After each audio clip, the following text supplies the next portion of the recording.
I've always believed in paying attention to details.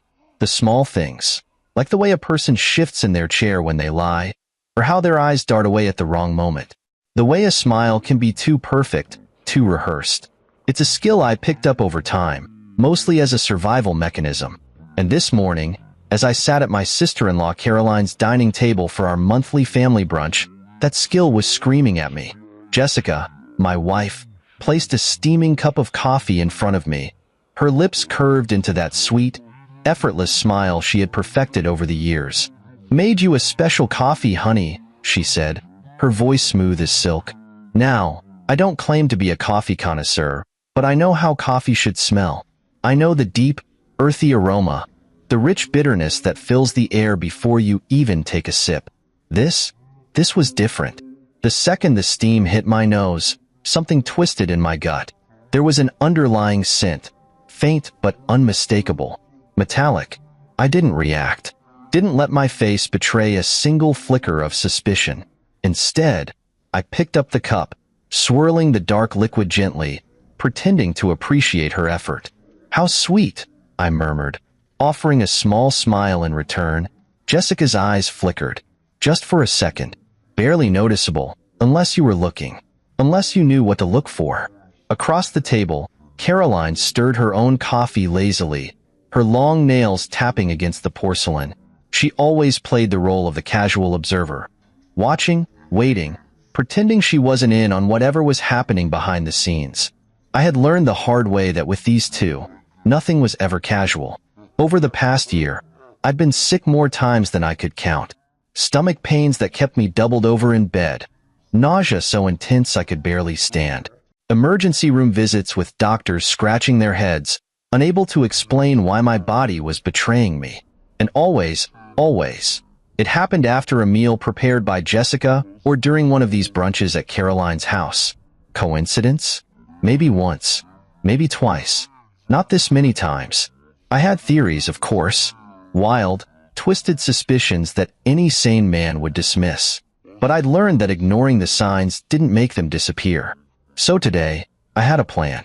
I reached for my phone, pretending to check a message. Then, with a perfectly timed stumble, I bumped the table, just enough to make the cups clatter, just enough to create a moment of chaos. "Ah, damn," I muttered, steadying myself. Jessica's hand shot out, her fingers gripping the table's edge. A natural reaction, maybe, but her eyes went straight to my coffee cup. Not me. The cup. That told me everything I needed to know. As I straightened, I reached out, switching my coffee with Caroline's. It was quick, effortless. The kind of move you learn after years of playing defense in a game you never signed up for. Caroline barely glanced up, too absorbed in whatever she was typing on her phone. Jessica, though? She noticed. She recovered quickly, forcing another smile. But I saw the moment of hesitation, the way her throat worked as she swallowed. "Careful, honey," she said, her voice light. "Don't be too clumsy. Wouldn't want you spilling that special coffee I made just for you." I chuckled, lifting the new cup to my lips, pretending to sip. The scent still lingered in the air, twisting my stomach into knots. But now, it wasn't my problem anymore. I placed the cup back on the table, watching, waiting. 30 minutes. That's all it would take. Caroline didn't know it yet, but she was about to become the proof I needed. The proof that my own wife was trying to poison me. 30 minutes. That's all it took. I sat there, calm and patient, watching as Caroline's fingers trembled slightly around the handle of the coffee cup. At first, it was subtle, barely noticeable, just a slight hesitation in her grip. But I saw it. I saw everything. Jessica sat beside me, her body stiff despite the relaxed smile she kept plastered on her face. She was watching too, though she tried to pretend otherwise. Every few seconds, her gaze flicked toward me, then toward Caroline, then back to me again, like she was expecting something to happen. The only problem? It wasn't happening to me. Caroline let out a breath, shifting in her seat. She rubbed her fingers against her temple like she was trying to shake off a headache. "Ugh," she muttered under her breath. "I feel weird." Jessica turned her head sharply, her smile faltering for just a second. "Weird how?" Caroline frowned, blinking a few times. Her normally sharp eyes looked unfocused, like she was struggling to keep up with the conversation. Just off. My hands feel tingly, she murmured, flexing her fingers. And my stomach. Jessica's fingers curled around the edge of the table. Her knuckles were turning white. Maybe it's just the heat, she said quickly, forcing a chuckle. Or maybe you didn't eat enough this morning. I leaned back, resting my arm casually along the chair, pretending to be oblivious. Inside, my pulse was pounding. I knew that reaction. I'd lived it too many times. The nausea that starts as a pit in your stomach, spreading like an invisible sickness. The dizziness that makes the world tilt slightly, just enough to disorient you. The tingling in the fingers, the sudden weakness in the limbs. I'd felt all of it before. And now, Caroline was feeling it. I glanced down at the coffee cup in front of me, the one that should have been mine. It was still untouched, the steam curling lazily into the air. That strange metallic scent still lingered, taunting me. Jessica's hand reached toward her own cup, but she didn't drink from it. She was watching, waiting. I saw the moment realization hit her. Her breath hitched, her back straightened, and for just a second, just a fraction of a second, her eyes widened in horror before she masked it. Oh, she knew. She knew. This wasn't an accident. This wasn't just paranoia on my part. She had planned this. She had expected me to drink that coffee. And now, as she watched Caroline's body betray her, the weight of her mistake was sinking in. The coffee was poisoned, and she had poisoned it. My own wife. I turned to Caroline, studying her carefully. Her breathing had quickened slightly, and her fingers were now gripping the table as if to steady herself. Her usually sharp tongue had been replaced by sluggish confusion. What exactly did you put in that coffee, Jess? I asked, keeping my voice light, casual. Jessica flinched. What? Caroline doesn't look too good. I gestured to her sister, who was now pressing a hand against her stomach. And it's strange, because that's exactly how I've felt. Oh, let's say the last 5 times I've had a meal at your sister's house. Jessica laughed, but it was forced, too high-pitched. Nathan, that's ridiculous. Is it? I tilted my head. Because I've been hospitalized, 3 times in the last 6 months? All with symptoms no one could explain. And now, I don't drink the coffee, but Caroline does, and suddenly, she's sick? That's quite the coincidence, don't you think? Jessica's throat bobbed as she swallowed. You're being paranoid. Caroline let out a soft groan, rubbing her forehead. Jessica, her voice was quieter now, almost breathless. What was in that coffee? Jessica's mask cracked. It was brief, barely a flicker, but I saw it. A glimpse of something raw, something panicked. Caroline, don't be ridiculous. It's just coffee, she snapped, a little too defensively. Caroline blinked up at her, her face pale. No, I said, standing up slowly. It's not just coffee. And you know that, don't you, Jessica? Her eyes darted toward me, then toward Caroline, then back again. Trapped. I pulled my phone from my pocket, unlocking it with a quick swipe of my finger. The recording app had been running since the moment she set that cup in front of me. See, here's what's going to happen, I said evenly, my voice carrying across the table. I'm going to call an ambulance. Caroline is going to get the medical attention she needs. And then, I'm going to make sure they run a full toxicology screen. Jessica's hands clenched into fists. You're blowing this out of proportion, she hissed. Am I? I raised a brow. Then why do you look like you just saw a ghost? She didn't answer. Caroline exhaled shakily. Jessica, her voice trembled, her fingers pressing against her chest. Tell me the truth. Did you put something in that coffee? Jessica's lips parted, but no words came out. She didn't need to say it. Her silence was the answer. I pressed the call button. 911. What's your emergency? Yes, I said, my voice steady. I need an ambulance at 1207 Willow Creek Drive. My sister-in-law appears to be having a severe reaction to something in her coffee. Jessica's breath hitched. She had lost control of the situation. And now? Now, it was my turn to see how far this would go.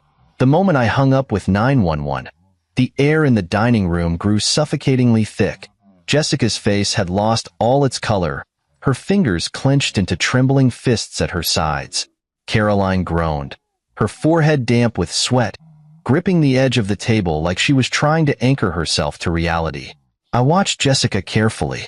She was too quiet, not rushing to Caroline's side, not trying to comfort her, not showing the panic of a loving sister watching her sibling suffer. No, she was calculating. Her mind was working overtime, trying to figure out how to talk her way out of this. I wasn't going to give her the chance. You were never expecting me to make this call, were you? I said, my voice calm but firm. You thought I'd be the one slumped over this table, too dizzy to think, too weak to fight back. Jessica flinched, her lips pressing into a tight line. You're being ridiculous, she muttered, but her voice lacked conviction. This is just, Caroline probably just has a low tolerance for caffeine. I let out a humorless laugh. Right, because caffeine poisoning looks exactly like the symptoms I had last month. In the month before that.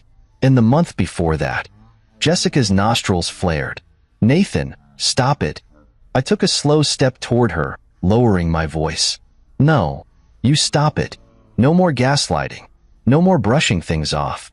I know what's been happening to me. And now, so does she. I gestured toward Caroline, who was now visibly shaking.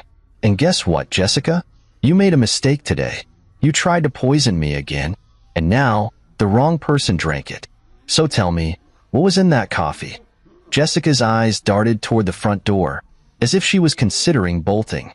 That's when Caroline, her breath coming in sharp gasps, spoke. Jess, what did you do? Jessica whipped her head toward her sister, her panic morphing into something sharper, something almost desperate. Nothing. I didn't do anything, she snapped. Then why do you look so scared?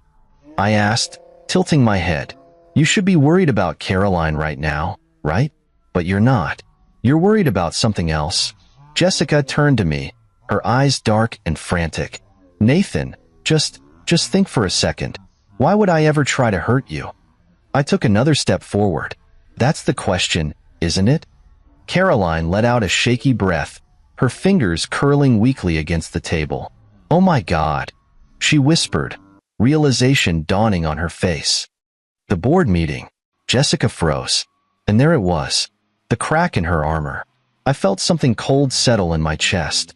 I had suspected, but now, I knew. Caroline's voice was weak, but her words cut through the tension like a blade. That's why, isn't it? That's why you've been doing this to Nathan. She lifted her head, eyes glassy but filled with betrayal. You wanted him out of the way. Jessica clenched her jaw. You don't know what you're talking about. Caroline let out a bitter, rasping chuckle. Oh, I think I do. She turned to me, eyes flickering with something I hadn't expected, guilt. Nathan, I should have seen it. I should have known. I frowned. Known what?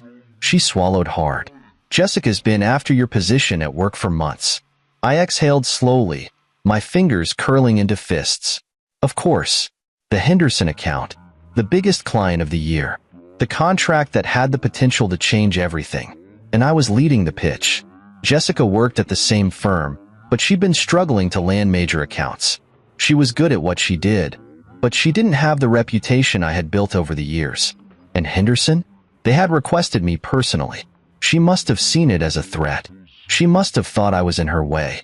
Caroline's voice was thick with regret. She kept saying how unfair it was that you were stealing opportunities from her. How she was the one who deserved to be handling the firm's biggest clients. She let out a breathless, humorless laugh. I thought it was just talk. I didn't know she'd actually... Her voice broke off with a pained shudder. Jessica's hands were trembling now.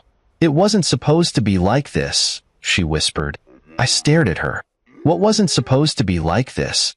She looked up at me, something raw and desperate in her eyes. You weren't supposed to figure it out. A cold, empty silence stretched between us. You were just supposed to miss the meeting, she admitted, voice barely above a whisper. Just one meeting. Just one. So they'd think you were unreliable. So they'd let me take the lead instead. Her voice cracked. But you kept bouncing back. No matter what I did, You kept showing up, and then they gave you the next big account, and then the next, and the next. Her breath came in short, angry gasps. Do you know what it's like to work twice as hard, only to be overlooked again and again? She snapped, her voice rising. To have everything you deserve handed to someone else? I stared at her in disbelief. Deserve? You think you deserve my job? Jessica's face twisted with something ugly. Yes, she spat. I do, because I work just as hard as you. But nobody ever notices me when you're in the room. I'm always just Jessica, just another employee, just your wife. Asterisk, she let out a shaky breath. I thought if you got sick just once, just one time, I'd finally get my chance. My stomach turned. Caroline let out a wheezing, pained laugh. Well, congratulations, she croaked. You got your chance. And now, you're going to prison for it. Jessica's face twisted in panic. Caroline, no. I didn't mean for this to happen. Shut up, I snapped, my voice like ice. Jessica flinched. I pulled my phone out again, tapping the screen. I recorded everything, I said coldly. You just confessed to poisoning me. Her eyes went wide. No, I didn't mean. Doesn't matter, I interrupted. You said it, and the police are already on their way. Jessica's face twisted into something I barely recognized. A mixture of rage, panic, and sheer disbelief. You, she started, but the distant sound of sirens cut her off. Her head snapped toward the window, her hands shaking violently now. Caroline exhaled shakily. You're done, Jess, she whispered. It's over. And for the first time since this nightmare started, Jessica realized she had lost. The sirens grew louder, and Jessica's breath quickened. She looked like a cornered animal, eyes darting toward the front door, the windows, the hallway, anywhere that could offer an escape. But there was nowhere to run. I didn't take my eyes off her as I stood by Caroline's side, gripping my phone like it was my lifeline. Because right now, it was. A moment later, the paramedics burst through the front door, their voices brisk and professional as they moved toward Caroline. What are her symptoms? One of them asked, already kneeling beside her. She's dizzy, weak, nauseous. I listed, stepping back to give them space. Her hands have been shaking. She's having trouble keeping her balance. Caroline groaned as one of the medics checked her pulse, then flashed a light into her eyes. Her pupils are dilated, he murmured to his colleague. Possible toxic reaction. Jessica stood frozen in place, watching with wide eyes. Ma'am, the paramedic turned to her. Do you know what she's ingested? Jessica's mouth opened and closed. No words came out. I do, I said calmly. She drank my coffee, the one my wife made specifically for me. The paramedic glanced at Jessica, his face unreadable. Do you know what was in it? Jessica's lips trembled. I just made regular coffee, she whispered. I pulled out my phone and pressed play on the recording. Jessica's confession echoed through the room. You were just supposed to miss the meeting. Just one. So they'd think you were unreliable. The paramedic's head snapped up. His expression shifted immediately. What had been neutral concern turned to something much more serious. We need to get her to the hospital now. Two medics lifted Caroline onto a stretcher as she whimpered in pain. I'll ride with her, I said quickly. Jessica took a step toward me, her face pale. Nathan. I turned on my heel and walked away, leaving her standing there as the police car pulled into the driveway. The ride to the hospital was tense. Caroline's breathing was shallow, and every few minutes, she shivered violently despite the blanket wrapped around her.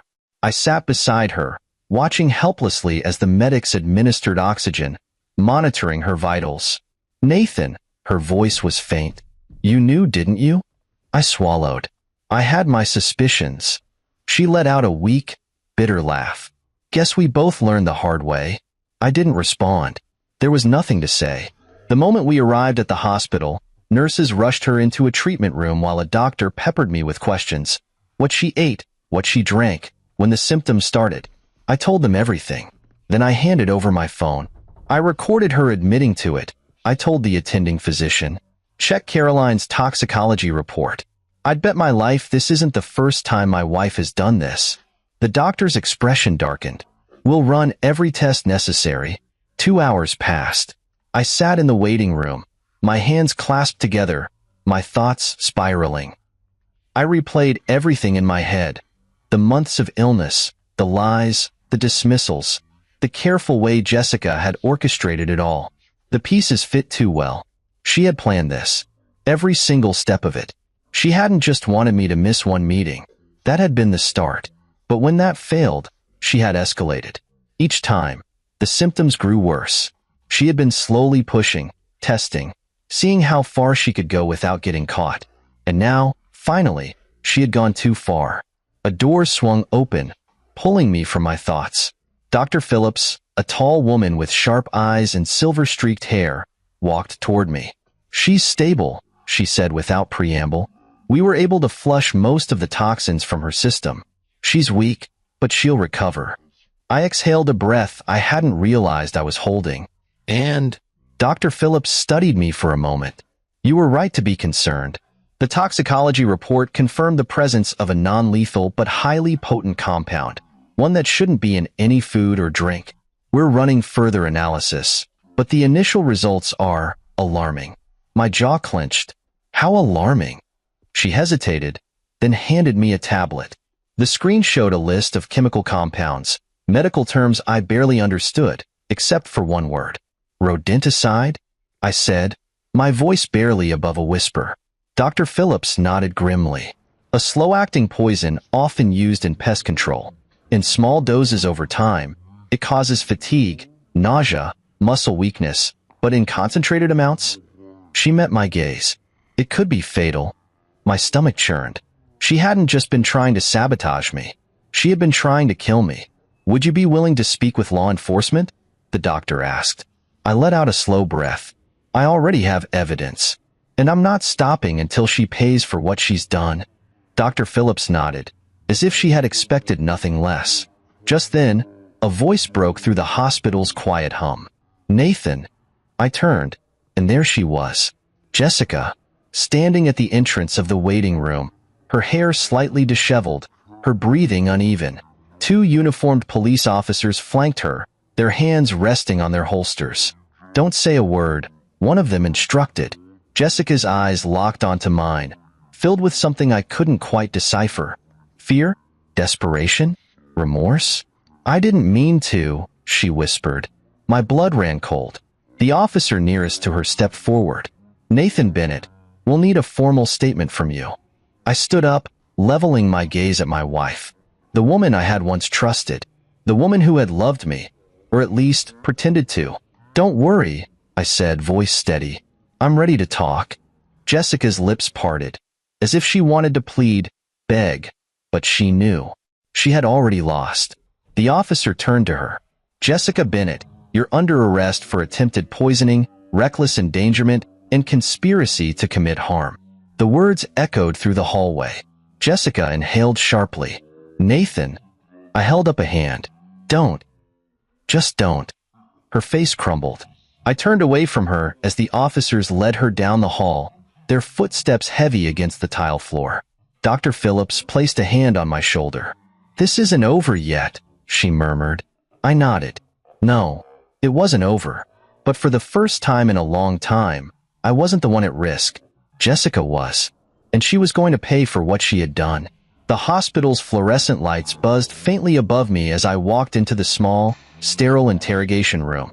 The walls were painted a dull beige, the air heavy with an unsettling stillness. Across the metal table, Jessica sat, her wrists handcuffed, her posture stiff. She looked different, not just physically, though the stress of the last few hours had certainly taken its toll. Her hair was messier than I'd ever seen it, her eyes rimmed with exhaustion, but it was something deeper. For the first time in our marriage, she looked small.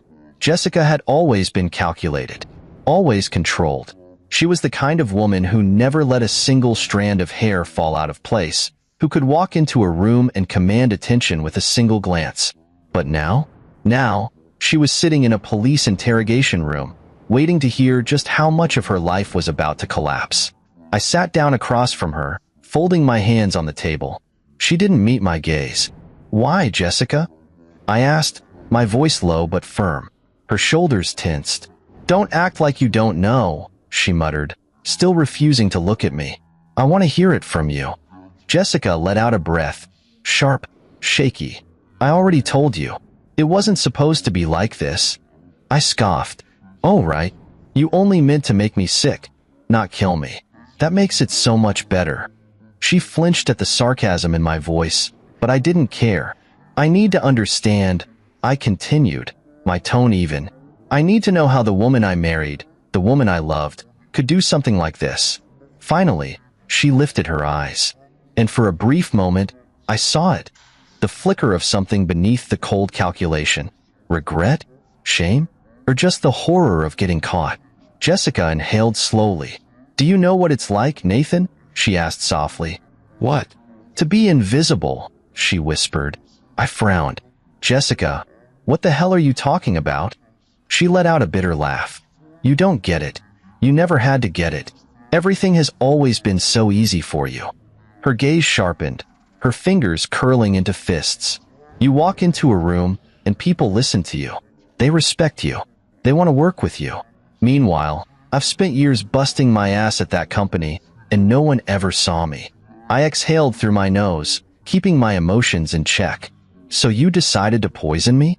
That was your solution?" Jessica clenched her jaw. "It wasn't supposed to go this far." "You keep saying that." I leaned forward. "But it did." Her throat bobbed as she swallowed hard. "I just wanted a chance. A real chance. But every time I thought I had an opportunity, you were there. Taking every promotion, every major client, every account I worked twice as hard for." Her voice wavered. "So yeah, at first, I just wanted you to slow down. Just enough for people to finally see me." I shook my head in disbelief. "You don't sabotage people you love, Jessica." She blinked rapidly, as if my words had struck her, but she didn't deny it. "You know what the worst part is?" I asked, my voice growing rough. "I trusted you. Even when I started getting sick, I never wanted to believe that it could be you." Jessica's face twisted, her jaw tightening. "And yet, you did." I narrowed my eyes. "Because the truth was impossible to ignore. You made sure of that." Silence stretched between us, thick with all the things left unsaid. Then, quietly, Jessica spoke again. "And Caroline?" I tilted my head. "What about her?" She let out a slow breath. "Is she going to be okay?" For the first time since this started, Jessica looked genuinely afraid. Not for herself, but for Caroline. "She's stable," I said carefully. "But she could have died, Jessica." Her lips parted slightly, her hands trembling against the table. "She wasn't supposed to drink it," she murmured, almost to herself. "It was never meant for her." I leaned forward, and I was never supposed to figure it out. But here we are. Jessica's gaze met mine, and for the first time, I saw real remorse in her expression. But it wasn't enough. Not even close. "Do you regret it?" I asked. She exhaled sharply. "Getting caught?" "Yes." I let out a cold laugh, shaking my head. "Of course. Because if I had just gone along with it, if I had kept drinking whatever you put in front of me, I'd still be sick. You'd still be winning. Right?" Jessica didn't answer. That's what I thought. Another long silence passed. Then Jessica took a deep breath, squaring her shoulders. "I should talk to my lawyer," she muttered. I stared at her for a moment, then nodded slowly. "Yeah, you should." I stood up, pushing the chair back. Jessica's eyes flickered with something. Maybe she had expected me to say more. Maybe she had hoped for some kind of absolution. But I wasn't offering it. Not after everything. "I'm done, Jessica." My voice was firm, unwavering. "You made your choices. Now you have to live with them." She didn't argue, didn't beg. She just watched as I turned and walked out the door. The second I stepped into the hallway, the weight on my chest lifted. Jessica had spent months trying to tear me down, trying to make me weak, but she hadn't won. I was still standing. And now? Now, I was ready to watch her fall. The moment I walked out of that interrogation room, I knew there was no going back. Jessica's betrayal was no longer a suspicion or a nightmare that haunted me in the quiet hours of the night. It was real, and now, she was going to pay for it. Detective Morrison, the lead investigator, met me just outside the room. He was a tall, broad-shouldered man with tired eyes, the kind of cop who had seen far too much of the worst parts of humanity. "Well," he said, exhaling as he flipped through a small notepad. "That was interesting." I crossed my arms. "You heard everything?" He nodded. "Every damn word." Jessica's confession, what she said, what she didn't say, was enough to confirm what I already knew. This wasn't just some misunderstanding or a desperate woman making a mistake. It was intentional. Morrison shut his notepad and gave me a long, assessing look. "We're moving forward with formal charges. But we need more than just her words to ensure this sticks in court." I squared my shoulders. "What do you need?" He motioned for me to follow him down the hall. "We've already gotten a warrant for a search of your home," Morrison explained as we walked. "If she's been poisoning you for months, she had to keep whatever she was using somewhere. The toxicology report from your sister-in-law already confirmed foreign substances in her system, ones that don't just end up in coffee." I clenched my jaw. "So, if we find the source, then we have a rock-solid case," Morrison confirmed. We reached the main hospital entrance, where two uniformed officers stood beside their patrol car, waiting. My heart pounded against my ribs as the reality of the moment settled in. Jessica's life, the one she had so carefully built, so desperately protected, was about to come crumbling down. And for the first time, I didn't care. When we arrived at the house, it was surreal walking into what had once been my home. The officers moved through the rooms with practiced efficiency, opening cabinets, drawers, even checking behind the fridge. I stood in the doorway of our bedroom, watching as one of the officers went through Jessica's nightstand. "You lived with her every day," Morrison said beside me. "Did she ever seem nervous? Like she was hiding something?" I let out a slow breath. "She was careful, very careful. She never left anything obvious out in the open. But I knew Jessica, and I knew she wasn't invincible." We moved to the kitchen next. One officer was already digging through the spice cabinet, another checking the pantry. The detective in charge of collecting evidence turned to Morrison. "We've got something." I followed them to the lower cabinet near the sink. The officer pulled out a small black box, setting it carefully on the counter. It looked unremarkable at first, just an ordinary storage container. But when they opened it, the air in the room shifted. Inside were bottles. Small, carefully labeled vials of substances I didn't recognize. Some with their original pharmaceutical labels, others without. Morrison picked one up, his expression darkening. "This," he said, handing it to the evidence tech, "isn't something you buy at a grocery store." I stared at the collection, my stomach churning. All this time, Jessica had been keeping stock of whatever she had been using on me, like I was some experiment. One of the officers handed me a piece of folded paper. "You might want to see this." I unfolded it, my hands tightening around the edges. It was a list. Dates, dosages, effects. She had documented everything. Every single time I had fallen ill. Every headache. Every emergency room visit. Every unexplained sickness. Jessica had written it all down, like she was conducting some kind of sick, twisted study. Morrison let out a low whistle. "Well, this is damning." I swallowed hard, feeling my pulse roar in my ears. "You're telling me?" The realization hit me like a truck. She never planned on stopping. If I hadn't switched that cup with Caroline's, if I hadn't started questioning things, would I have survived the next dose? Would she have gone all the way? The thought sent ice through my veins. Morrison motioned to the officers. "Bag all of it. We're done here." Back at the station, I watched from a distance as Jessica was led from her holding cell to a different interrogation room.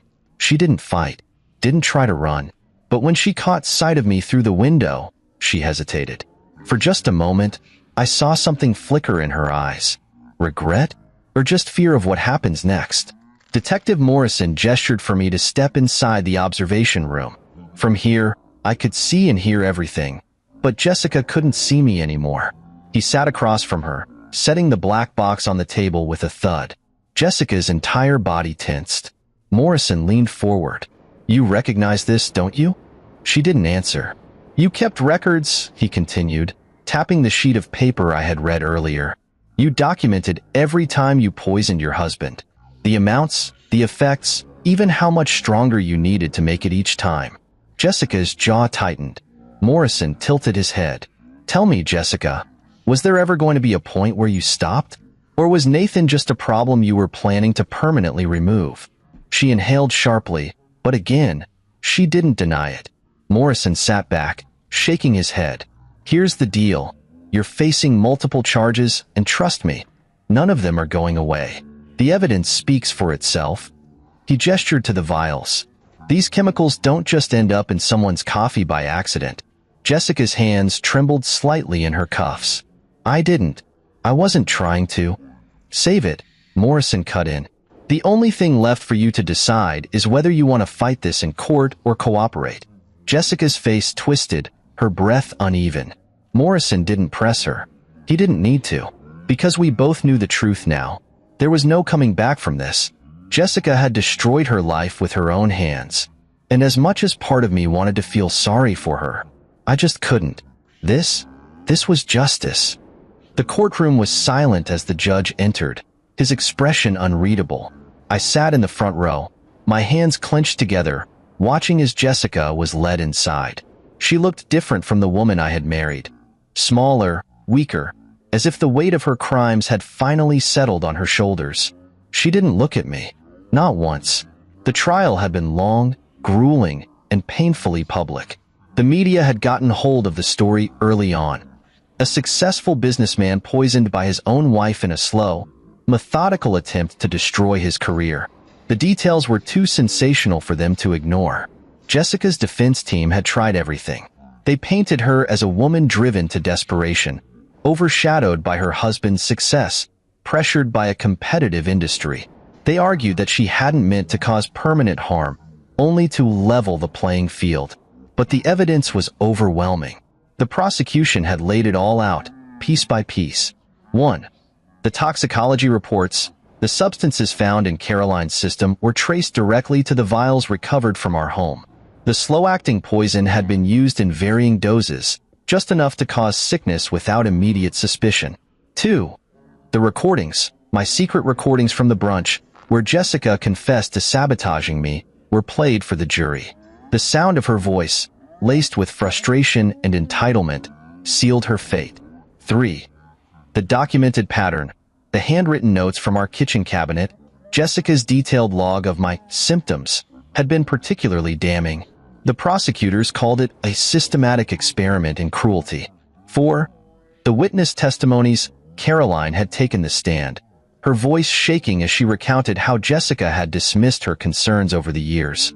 My colleagues from work testified about my unexplained illnesses, my declining health, and how Jessica had subtly planted doubts about my reliability. When the lead prosecutor delivered his closing statement, I knew it was over. This was not an accident, he said firmly, pacing the courtroom floor. This was premeditation. Jessica Bennett did not act out of desperation. She acted out of calculation. She saw an obstacle in her husband, and instead of working harder, she tried to eliminate him. Jessica sat stone-faced as the jury was dismissed to deliberate. It didn't take them long. 2 hours later, they returned. The judge asked the foreperson to read the verdict. My heart pounded in my chest. We, the jury, find the defendant guilty on all counts. Jessica inhaled sharply, her mask finally cracking. I let out a slow breath, closing my eyes for just a moment. It's over.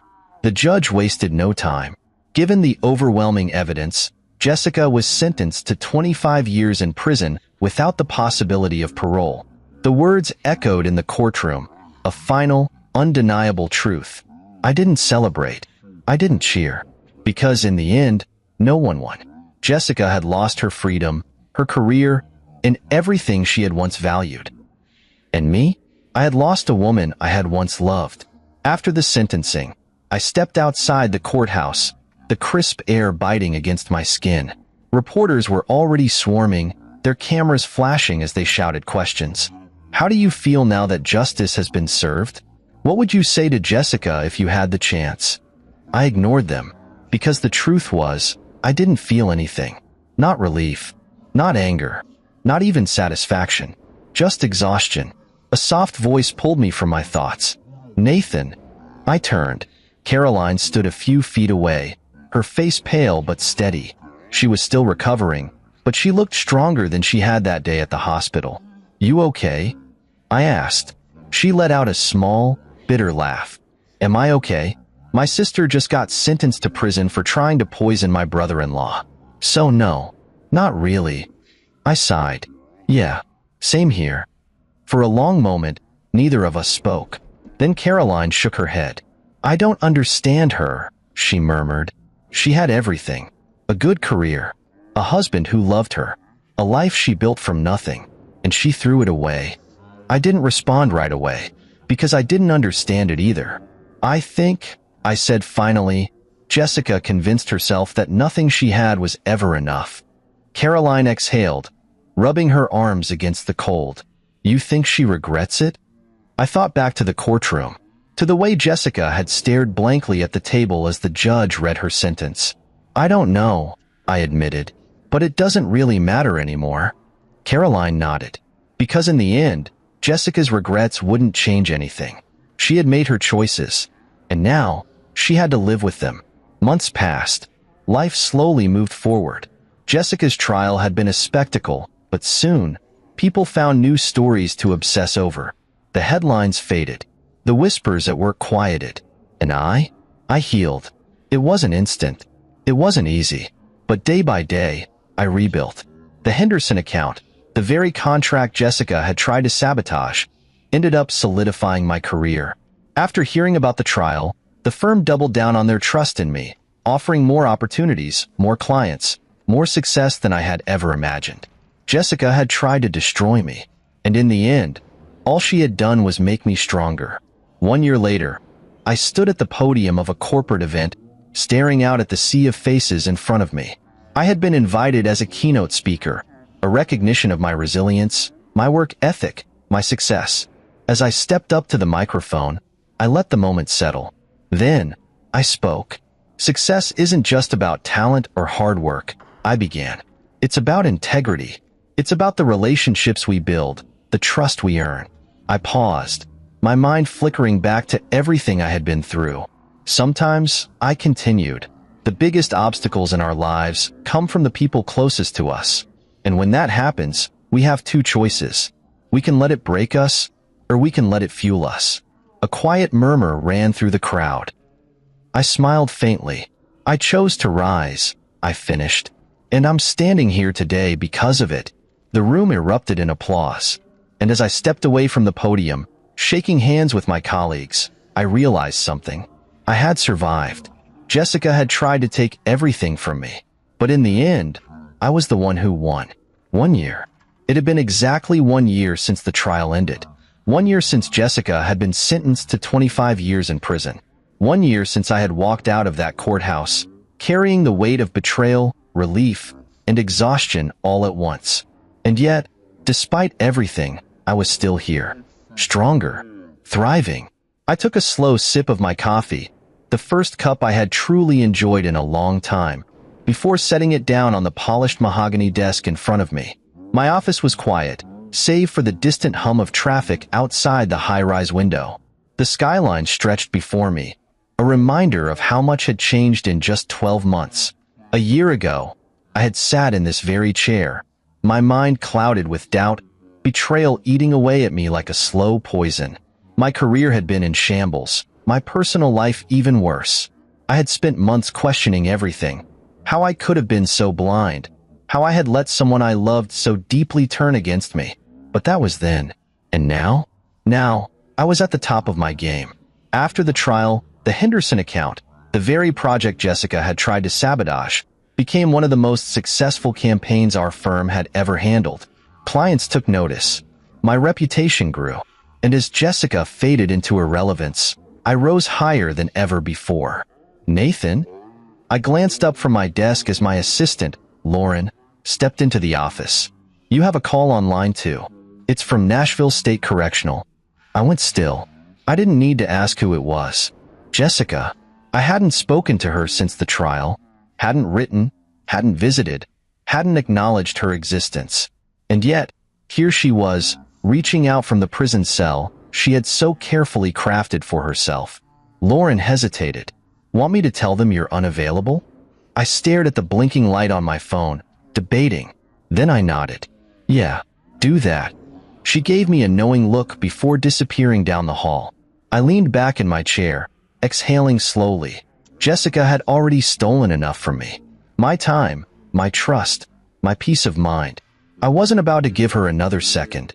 That evening, I met Caroline for dinner.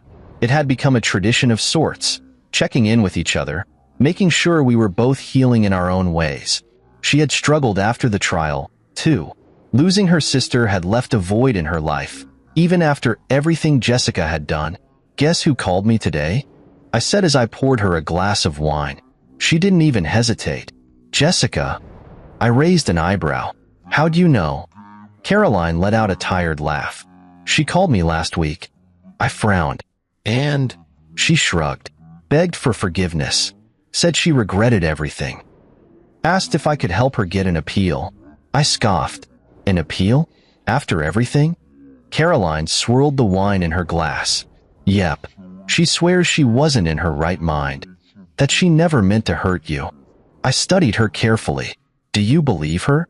She hesitated, then sighed. I think she regrets it, but not because she's sorry. I think she regrets getting caught. I nodded. That was exactly what I thought too. Caroline tilted her head. Are you going to visit her? I let out a short laugh. Not a chance. She didn't argue. Instead, she raised her glass. To moving forward? I lifted mine in return. To moving forward. Months passed.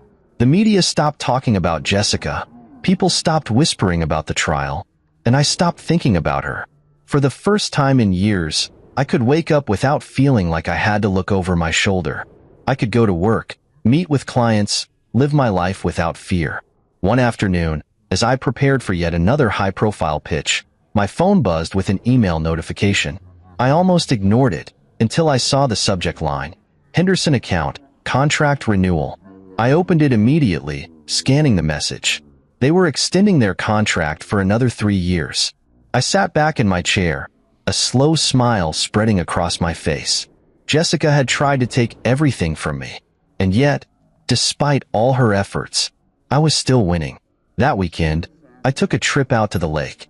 I hadn't been back since before everything happened, but standing there, watching the water ripple under the afternoon sun, I felt a sense of peace I hadn't felt in a long time.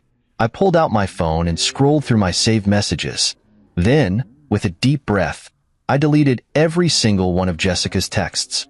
The ones where she had played the doting wife. The ones where she had pretended to care. The ones where she had sent passive-aggressive remarks about my career, my success, my future. One by one, I erased them. And with each deleted message, I felt lighter, freer. Jessica's name no longer held weight over me.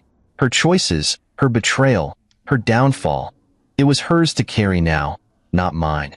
And as I walked back to my car, taking one last look at the lake, I smiled. Not because I had won, not because she had lost, but because, after everything, I had finally found what she never could. Peace. After the divorce, my rich wife threw me out without a cent. I went to use the old card my mother had left me, but the banker turned pale and shouted, "Sir, quickly, look at this!" I was in shock when I discovered that the rain hadn't stopped for 3 days. I remember that detail because Elena kept complaining about it, how the weather was ruining her birthday week, how the gray skies made everything feel so dreary, how she couldn't wear the new Louboutins she'd bought because the streets were flooded. She said all of this while cutting into a $200 steak at Maria, her favorite restaurant in Central Park South, the one where the waiters knew her by name and always kept her preferred table by the window available. I wasn't eating. My plate sat untouched in front of me, the food growing cold while I watched her. Really watched her. The way she laughed too loudly at something her friend Marcus said over the phone. The way she didn't even glance at me when she finally hung up. The way her diamond earrings caught the candlelight.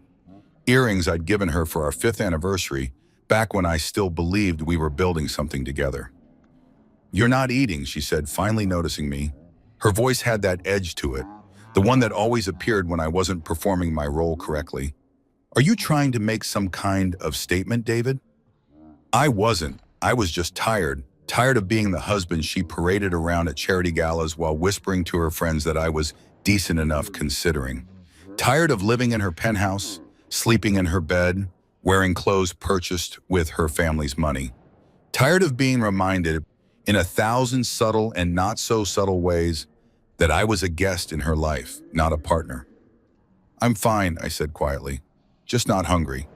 She rolled her eyes, actually rolled them, like a teenager annoyed with a sergeant, and went back to her steak. The waiter appeared asking if everything was satisfactory, and Elena launched into a detailed critique of the wine pairing. Using words I'd learned meant absolutely nothing, except that she enjoyed making service workers scramble. That's when I knew. Sitting there in that overpriced restaurant, watching my wife of 7 years treat a stranger with more attention than she'd given me in months, I knew our marriage was over. Had been over probably for longer than I wanted to admit. The question wasn't whether we'd end, it was when and how much of myself I'd lose in the process. I didn't have to wait long for the answer. We didn't speak in the car ride home. Elena scrolled through Instagram, double-tapping photos of people I'd never met, people from her world, the world of trust funds and summer homes in the Hamptons, of prep schools and country clubs where memberships cost more than most people earned in a year. I'd never quite fit into that world despite 7 years of trying. My mother used to tell me that love didn't care about bank accounts. She'd say it while we sat in our small apartment in Queens, her working double shifts as a nurse while I studied for the scholarship exams that would eventually get me into a decent college. She'd say it while we ate pasta for the 4th night in a row because that's what we could afford. She'd say it with such conviction that I believed her. She was wrong. Or maybe she was right, and what Elena and I had was never love at all. The penthouse was dark when we arrived. 23rd floor, floor-to-ceiling windows overlooking Manhattan, the kind of view that makes tourists press their faces against glass barriers and dream. I used to stand at those windows and feel like I'd made it, like the kid from Queens had somehow cracked the code, married the princess, entered the castle. Now I just felt like an imposter waiting to be found out. "We need to talk," Elena said, kicking off her heels and walking to the bar. She poured herself a scotch, Macallan 25 because of course, without offering me one. Not that I wanted it. Here it comes, I thought. "This isn't working," she continued, her back still to me. "You know it isn't working." I did know. But hearing her say it out loud made something crack open in my chest, something I'd been keeping carefully sealed for months. "What do you want, Elena?" She turned then, and I saw something in her face I'd never seen before. Not anger, not sadness, just a cold clinical assessment, like she was evaluating a bad investment. "A divorce," she said simply. "A clean one, quick, no drama." The word hung in the air between us. Divorce. The end of everything we'd built, or everything I thought we were building while she'd apparently been planning her exit strategy. "Okay," I said, because what else was there to say? Her eyebrows lifted slightly. She'd expected a fight maybe, tears, begging. But I'd learned something in 7 years of marriage to Elena Whitmore. She always got what she wanted. Fighting only prolonged the inevitable and gave her ammunition to use against you later. "Okay," she repeated. "That's it? What do you want me to say? That I'll fight for a marriage you clearly checked out of months ago? That I'll make this difficult? I won't. If you want a divorce, we'll get a divorce." Something flickered across her face, surprise, maybe, or disappointment that I wasn't giving her the scene she'd rehearsed for. Then it was gone, replaced by that same cool efficiency. "Good. My lawyer will send over the papers tomorrow. You can have Harold look them over." "Oh, wait." She smiled, and it was not a kind smile. "You can't afford Harold, can you? Well, I'm sure there are plenty of adequate attorneys who work for less." There it was. The knife slipped between the ribs so smoothly I almost didn't feel it at first. "I'll find someone," I managed. She took a sip of her scotch, studying me over the rim of the glass. "You should probably start packing. I'd like you out by the end of the week. The penthouse is in my name, obviously, as is, well, everything, really." My throat tightened. "Everything?" Did you contribute to the down payment, David? The mortgage? The renovations? Do you pay the maintenance fees? Each question was delivered with surgical precision. No, so yes, everything. I'd known this, of course, somewhere in the back of my mind. I'd always known that nothing in this life was actually mine. But knowing it theoretically and having it laid out in such stark terms were different things. I have some savings, I started. Do you? Her smile widened. That joint account we opened when we got married? I closed it this afternoon, transferred everything to my personal account. My lawyer says it's perfectly legal. It was my money funding it anyway. You're welcome to whatever's in your old checking account from before we met. I'm sure those, she paused, pretending to calculate. $700 will take you far. The room tilted slightly. $700. That's what 7 years of marriage had left me with. $700 and a closet full of designer clothes I'd never wanted, paid for with money that was never mine. Elena. Oh, and David? She set down her glass and walked toward the bedroom, pausing in the doorway. I'd appreciate it if you were gone by Monday morning. I have someone coming over for brunch, and it would be awkward if you were still here. Someone, not even a name. Just someone. Someone who was probably already sleeping in our bed on the nights I worked late. Someone she'd been planning this escape with, while I'd been naive enough to think we were just going through a rough patch. The bedroom door closed with a soft click. I stood there in the living room for a long time, staring at those windows I'd once loved, at the city spread out below like a glittering promise. From up here, New York looked beautiful, magical, like anything was possible. From where I was standing, it just looked cold. I didn't sleep that night. Couldn't. Instead, I pulled out my old duffel bag, the one from college, worn and patched, shoved in the back of the closet behind garment bags of suits I'd never paid for, and started packing. It was amazing how little was actually mine. The clothes, hers, the watch, a gift from her parents. The laptop, purchased with her credit card. I found myself sorting through 7 years of my life and realizing I could fit what was truly mine into a single bag. Some old books, a few photos of my mother, the Columbia hoodie I'd worn so much in grad school that the letters were cracking.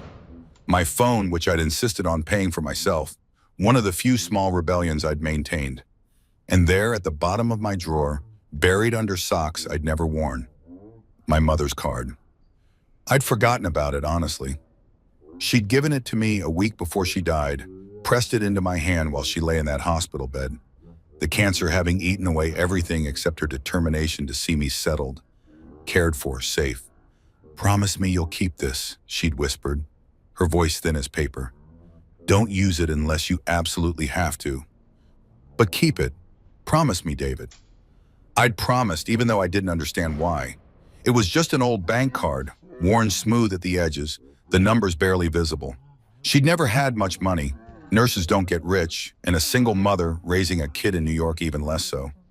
I'd assumed whatever account it connected to held maybe a few $100s, if that. A small emergency fund she'd somehow kept hidden from her own dire emergencies. Now, sitting on the floor of a penthouse I was being evicted from, I turned the card over in my hands. The plastic was warm from being buried in the drawer. The bank's logo faded almost to nothing. Chase I could just barely make out. An account number. My mother's name embossed in raised letters. Margaret Chen. She'd gone by her maiden name after my father left. Kept it even after he died. Years later, as if erasing the name Sullivan from her identity could erase the pain of being abandoned with a 2-year-old and nothing else. I'd taken her name when I turned 18. Legally changed it. David Sullivan died with the man who'd created him. David Chen was my mother's son, wholly and completely. Elena had hated that, insisted I should go back to Sullivan for professional reasons. That Chen made me sound too ethnic for the circles we moved in. I'd refused, one of the few times I'd stood firm against her will. My mother had given me everything. I'd be damned if I erased her from my name. I slipped the card into my wallet, though I wasn't sure why. Habit maybe, or sentimentality, or the desperate hope that my mother, somehow, had left me something that could help me survive the next few days until I figured out what came next. The sun was rising by the time I finished packing. Gray light filtered through those expensive windows, washing everything in shades of nothing. I could hear Elena in the bedroom, her alarm going off, the sound of her morning routine beginning, shower, skincare, the ritual of constructing the perfect Elena Whitmore that the world would see. I left before she came out, didn't say goodbye. What was there to say? The streets were still wet from the rain, but it had finally stopped. I walked for hours, my duffel bag over my shoulder, my phone dying slowly in my pocket because I hadn't thought to grab my charger and it had probably been purchased with her money anyway. I'd called my friend Marcus, not her, Marcus, my Marcus, from grad school, and he'd said I could crash on his couch for a few days. Not long, he'd warned. His girlfriend was already annoyed about how small their apartment was. But a few days, enough time to figure out next steps. Except there weren't many steps to figure out. I'd been working at Elena's family's investment firm, a cushy position I'd gotten not through merit, but through marriage. That would end with the divorce, obviously. I had no real savings. $700 might cover a week in a shitty motel if I was lucky. My credit cards were all connected to accounts she'd controlled. I didn't have a car. We'd sold mine years ago because it's ridiculous to have two cars in Manhattan, David, and mine is nicer anyway. I'd willingly dismantled my own independence piece by piece, thinking I was building a partnership. Thinking love meant merging everything, sharing everything, becoming a unit instead of two separate people. I'd been an idiot. By noon, I found myself standing outside a Chase Bank branch in Midtown. I don't know what made me walk in, desperation maybe, or the vague thought that I should at least see if my mother's account had anything in it before I started pawning what little I owned. The branch was nearly empty, just a few people at the ATMs and a banker sitting at one of the desks, scrolling through his phone with the look of someone bored beyond measure on a Saturday morning. I approached the ATM first, slid in my mother's card, waited for it to be rejected, to tell me the account was closed, expired, invalid. Instead, it asked for a PIN. I stood there staring at the screen, trying to remember. Had my mother ever told me? I entered her birthday. Invalid. My birthday. Invalid. One more try before the card would be locked.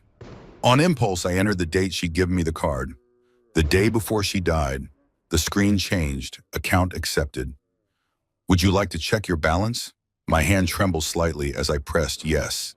The machine thought for a moment, and then, error. Please see a banker for assistance. Of course, the account probably had $12 in it, and the ATM couldn't even process something that pathetically small. I pulled out the card and walked to the desk, where the bored banker looked up with the expression of someone about to deliver bad news he'd delivered 1,000 times before. Can I help you? Yeah, I have this card from my mother. She passed away 6 years ago, and I'm just trying to see if there's anything in the account. I slid it across the desk, feeling like I was begging. Maybe I was. He picked it up, glanced at it, started to insert it into his computer with that same bored expression. And then his face changed. It was subtle at first, just a slight widening of the eyes, a pause in his movements. But then he looked at the screen, looked at the card, looked at me, and the blood literally drained from his face. Sir, he said, his voice suddenly very different. Very careful. Can you wait here for just one moment? Is something wrong? No, not wrong. Just please wait here. He stood up so quickly his chair rolled backward, and then he was walking, almost running to the back offices, the card still in his hand. I watched him go, confused, a sick feeling building in my stomach. Had my mother done something illegal? Was this some kind of fraud? Was I about to be arrested for trying to access a dead woman's account? Minutes passed, long minutes. Other bankers started glancing my way, whispering to each other. A woman in a suit came out of the back office, looked at me, said something sharp to the first banker I couldn't hear. And then they were both walking toward me, and the man's face was still pale, and the woman was carrying a folder, and Mr. Chen, she said, and her voice was gentle in the way people's voices get when they're about to change your life. I'm Rebecca Stein, the branch manager. Could you come with me, please? To somewhere more private? The sick feeling intensified. What's going on? Sir, the first banker said, and his voice was shaking slightly. Please, you need to see this. They led me to a private office in the back, closing the door behind us. The manager sat down across from me, opened the folder, and pulled out a statement. Mr. Chen, I need to verify your identity first. Can I see your driver's license? I handed it over with shaking hands. She studied it, compared it to something on her computer screen, nodded. It's you, she said quietly. You're really you. What are you talking about? She slid the statement across the desk. I looked down at it, at the account number that matched my mother's card, at the name, Margaret Chen, primary account holder, David Chen, beneficiary upon death, and then I saw the balance. I stopped breathing. I had to be reading it wrong, had to be. That many zeros didn't exist in my mother's world. Couldn't exist. It was impossible. I couldn't even finish the sentence. $247 million, the manager said softly. Give or take a few $100,000. The account has been accruing interest for 6 years. Your mother set it up as a trust that would transfer to you automatically upon her death, but only if you used the card she gave you. Until you did, it remained dormant. $247 million. My mother, Margaret Chen, who'd worked double shifts and worried about grocery bills and died in a hospital bed wearing a nightgown I'd bought at Target because it was all I could afford. $247 million. There must be a mistake, I whispered. But Rebecca Stein was shaking her head, pulling out more papers, more documents I couldn't focus on because the number kept swimming in my vision. No mistake, Mr. Chen, though I imagine you have questions about where this came from. Your mother left you something else. She pulled out an envelope, sealed, my name written on it in my mother's careful handwriting. She instructed that this be given to you when you access the account. Along with this, she slid across a business card. Heavy stock, embossed lettering. A law firm in London I'd never heard of. They've been managing your mother's estate. Well, your estate now. There are significant holdings beyond this account. Properties, investments, a trust that's been growing for decades. They'll need to speak with you immediately to begin the transfer process. I couldn't speak, couldn't think, could barely breathe. Mr. Chen, the manager said gently, I know this is shocking, but sir, whoever you thought your mother was, whoever you thought you were, everything just changed. I looked down at the envelope in my hands, at my mother's handwriting, at the card with the London law firm's information, and I thought about Elena in her penthouse, celebrating my departure with someone whose name she couldn't even be bothered to mention. Everything just changed. I sat in that office for 20 minutes before I could move. The envelope felt impossibly heavy in my hands. Just paper, just ink, but weighted with 6 years of questions I hadn't known to ask. Around me, the bank hummed with its usual Saturday rhythm, ATMs beeping, people shuffling papers, the soft murmur of transactions that meant everything and nothing to the people conducting them. But in this small room with its generic corporate art and its desk that had probably witnessed 1,000 financial revelations, my entire reality was fragmenting like a mirror-struck dead center. $247 million. I kept trying to make the number feel real, to connect it to the woman who'd raised me in a 3-room apartment where we could hear the neighbors arguing through walls thin as wishes. The woman who'd clipped coupons religiously, who'd made a game out of seeing how cheaply we could eat each week, who'd cried, actually cried, when I got that full scholarship to Columbia because she'd been saving every penny she could spare, and now she could finally stop working herself to death. Except she hadn't stopped, had she? She'd kept working those double shifts right up until the cancer made it impossible, kept living in that same apartment, kept pretending we were barely scraping by while $247 million sat in an account I didn't know existed. Why? My hand shook as I opened the envelope. The letter inside was written on the same cheap notepad paper she'd always used, the kind you buy in bulk from the dollar store. Even now, even revealing whatever she was about to reveal, she'd stayed true to character. My mother, who'd apparently been sitting on a fortune that would make Elena's trust fund wealth look like pocket change, had written this final confession on paper that cost pennies. The handwriting was shaky. She'd been so sick by then, could barely hold a pen, but still recognizable. Still hers. My dearest David, if you're reading this, it means I'm gone.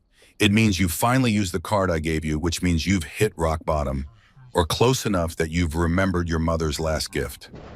I'm sorry it had to be this way. I'm sorry for so many things. I lied to you your entire life. Not about loving you, never about that, but about everything else, about who I was, about who your father was, about why we lived the way we lived when we never had to. Your father wasn't Thomas Sullivan, the accountant who abandoned us when you were 2. That man existed, yes, and he did leave, but he wasn't your father. I let you believe it because it was easier than the truth, because the truth would have destroyed the childhood I wanted to give you. A normal childhood, one where you weren't defined by money or legacy or the weight of a name that would have consumed you. I stopped reading, my vision blurring. The walls of the office seemed to be closing in, the air growing thick and hard to breathe. Not my father, Thomas Sullivan, whose name I'd eventually rejected, whose abandonment had shaped so much of who I became, whose absence had taught me what kind of man I didn't want to be. He wasn't even real. Not in the way that mattered. I forced myself to keep reading. Your real father was Richard Chen, not Chen by marriage. That was my maiden name, yes, but it was also his family name. We were distantly related, third cousins, which is how we met at a family reunion when I was 23. He was 15 years older than me, already wealthy beyond imagination, already married to a woman his parents had chosen for him, already trapped in a life he never wanted. We fell in love anyway. It was stupid and reckless and wrong, and it was the most real thing I'd ever felt. He couldn't leave his wife, not without destroying his family's business empire, not without losing access to the children he already had, not without causing a scandal that would have ruined dozens of lives. So we existed in the margins, in stolen moments, in a secret that grew heavier with every passing year. And then I got pregnant with you. Richard wanted to leave his wife, then was ready to burn it all down. But I wouldn't let him. I'd seen what that life did to people, David. The money, the power, the way it twisted everything it touched, made people into symbols instead of human beings. I didn't want that for you.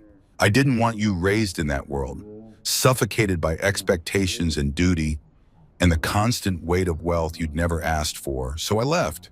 Took the name Sullivan from a man who'd briefly meant something to me, created a fiction about abandonment, and raised you as if we were poor, as if we were struggling, as if we were normal. But Richard made me promise, made me swear that I would keep the money safe for you, that when you were old enough, strong enough, when you'd become whoever you were going to become without the wealth defining you, you'd have access to everything. Not just his fortune, but the truth. My hands were shaking so badly now I could barely hold the paper. He died when you were 7. Heart attack. I went to his funeral and stood in the back, anonymous, watching his legitimate family grieve. His wife never knew about us. His other children, your half-siblings, never knew about you. His company went to them, his public legacy, all the things he'd built in the world that mattered to people who measure worth in headlines and stock prices. But his personal fortune, the wealth he'd accumulated separately, the investments and properties and accounts he'd kept private, all of that he left to you. Through trusts and holding companies and legal structures so complex it would take a team of lawyers to untangle them. All of it waiting for the day you'd need it. I wanted you to need it, David. I wanted you to live a real life first, to struggle and fail and succeed on your own merit, to know what it feels like to earn something, to build something, to be someone without money making every door fly open before you even knocked. I wanted you to be strong enough to handle what's coming, because this money, it's not a gift, sweetheart. It's a burden. It will change how people see you. It will make you question every relationship, every friendship, every kindness. It will attract parasites and predators and people who will smile to your face while calculating how to extract value from your existence. But I also know that by the time you're reading this, you've probably learned those lessons anyway. You've probably already experienced betrayal. You've probably already discovered that people can love the idea of you without loving you at all. You've probably already had your heart broken by someone who saw you as a means to an end. I thought of Elena, of 7 years spent being exactly that, a means to an end, though what end I'd never quite figured out. Legitimacy, maybe? The appearance of normalcy, something to parade around while she lived her real life elsewhere. So now you get to choose, my darling boy. You can take this money and build something beautiful with it, or you can let it destroy you the way it destroys so many people. You can use it to become the man I raised you to be, amplified. Or you can let it turn you into someone I wouldn't recognize. The lawyers in London have all the details. Property in 8 countries, investment portfolios that span industries I don't even understand. A trust that's been growing since before you were born. You're not just wealthy, David. You're dynasty-level wealthy. You're change-the-world wealthy if you want to be. I'm sorry I lied. I'm sorry I'm not there to guide you through this. I'm sorry for all the nights we ate pasta and you went to bed thinking we couldn't afford better. When the truth was, I could have bought the entire building we lived in without blinking. But I'm not sorry for giving you a real childhood. I'm not sorry for teaching you the value of a dollar, the dignity of work, the importance of building yourself from the ground up. Those lessons will serve you better than any trust fund ever could. You're going to be angry with me. That's okay. Be angry. Rage at me if you need to. I'm dead. I can take it. But then, when the anger fades, I need you to do something for me. Be good, David. Be careful. Be smart. And be happy. God, please be happy. This money is your inheritance, yes, but it's also your revenge.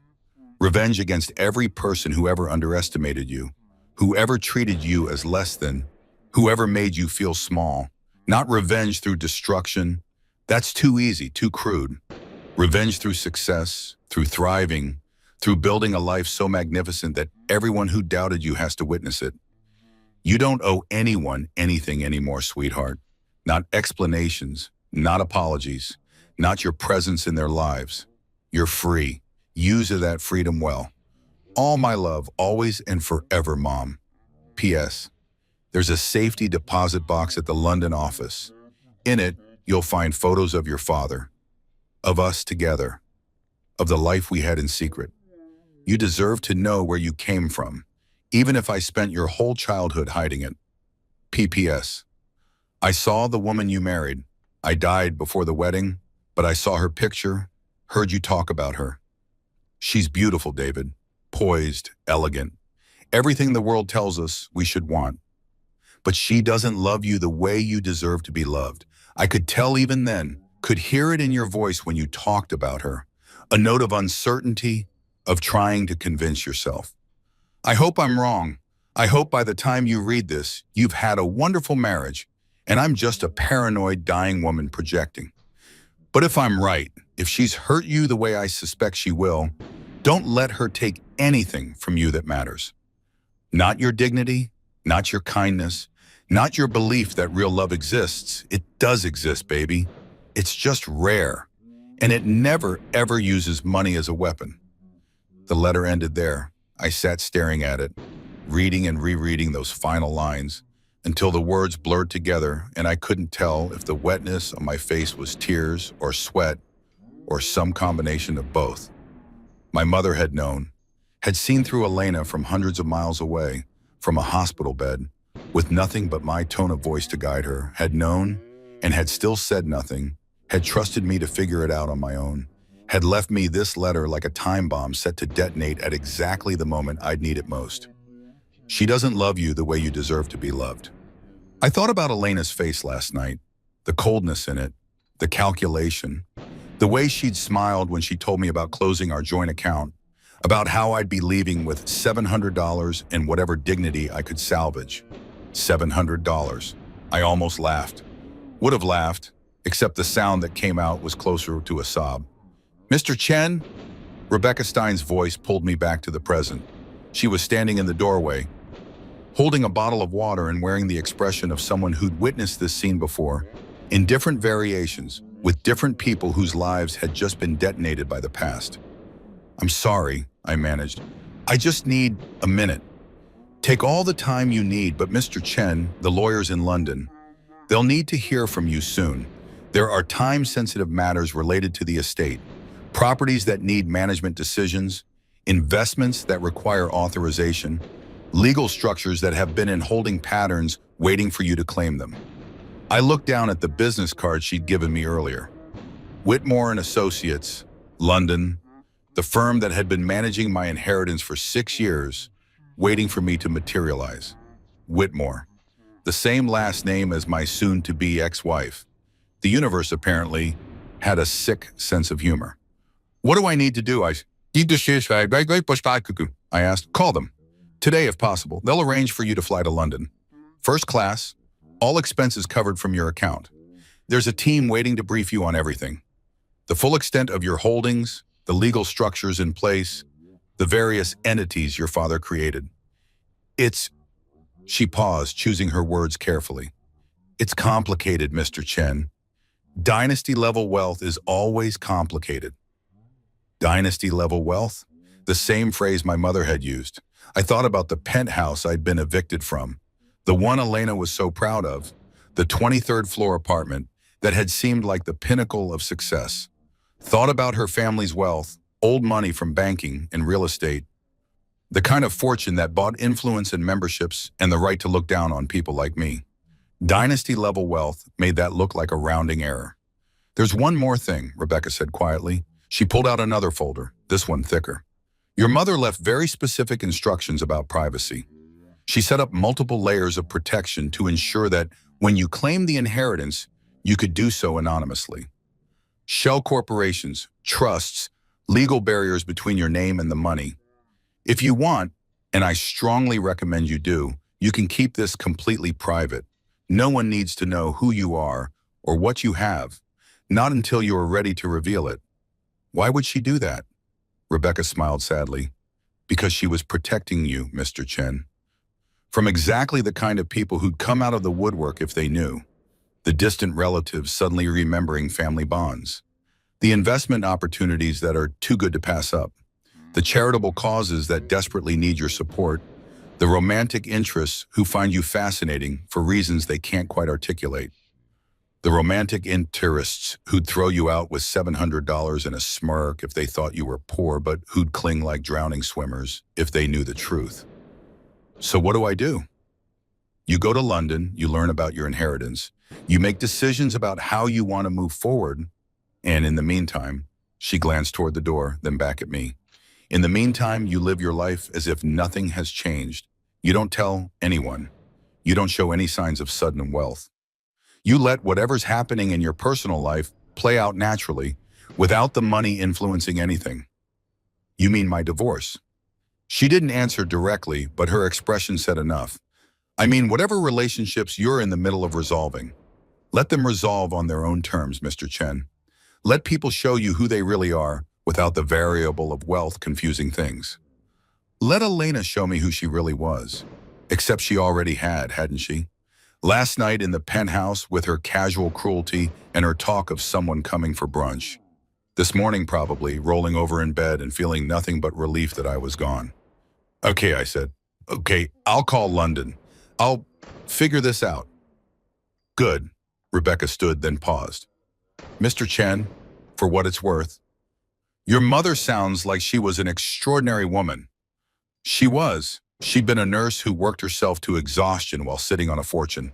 She'd raised me to value things that mattered: kindness, education, work ethic, integrity, instead of things that impressed people. She died in a hospital bed wearing a Target nightgown while holding the keys to a kingdom she never told me existed. She'd lied to me my entire life, and somehow it was the most loving thing she could have done. I left the bank in a daze. The city looked different now, though nothing about it had actually changed. Same streets, same people rushing past with their coffee and their phones and their lives. Same noise encased in beautiful, brutal indifference. But I was different. I walked for blocks without direction, My mother's letter folded carefully in my pocket, the bank card heavy in my wallet, the London law firm's number saved in my phone. The duffel bag over my shoulder felt absurd now.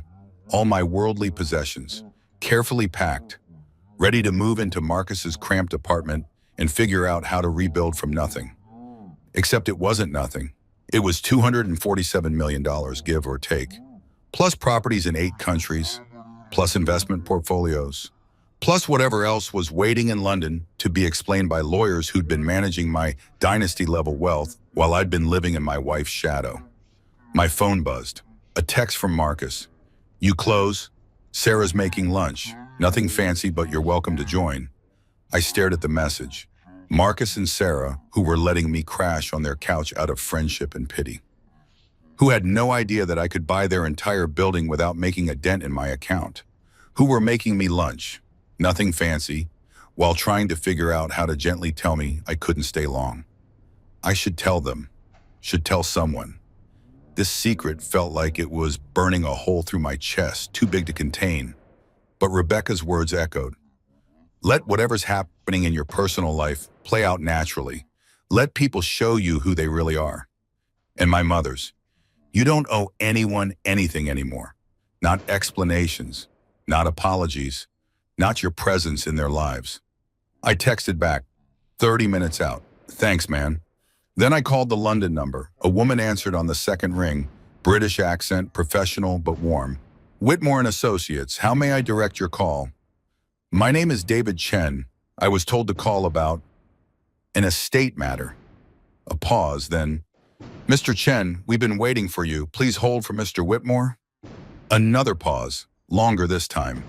I kept walking, letting the city flow around me, thinking about how my life had been split into before and after without my permission. Before the bank, after the bank, before the letter, after the letter, before I knew who my father was, after I knew I'd never actually known him at all.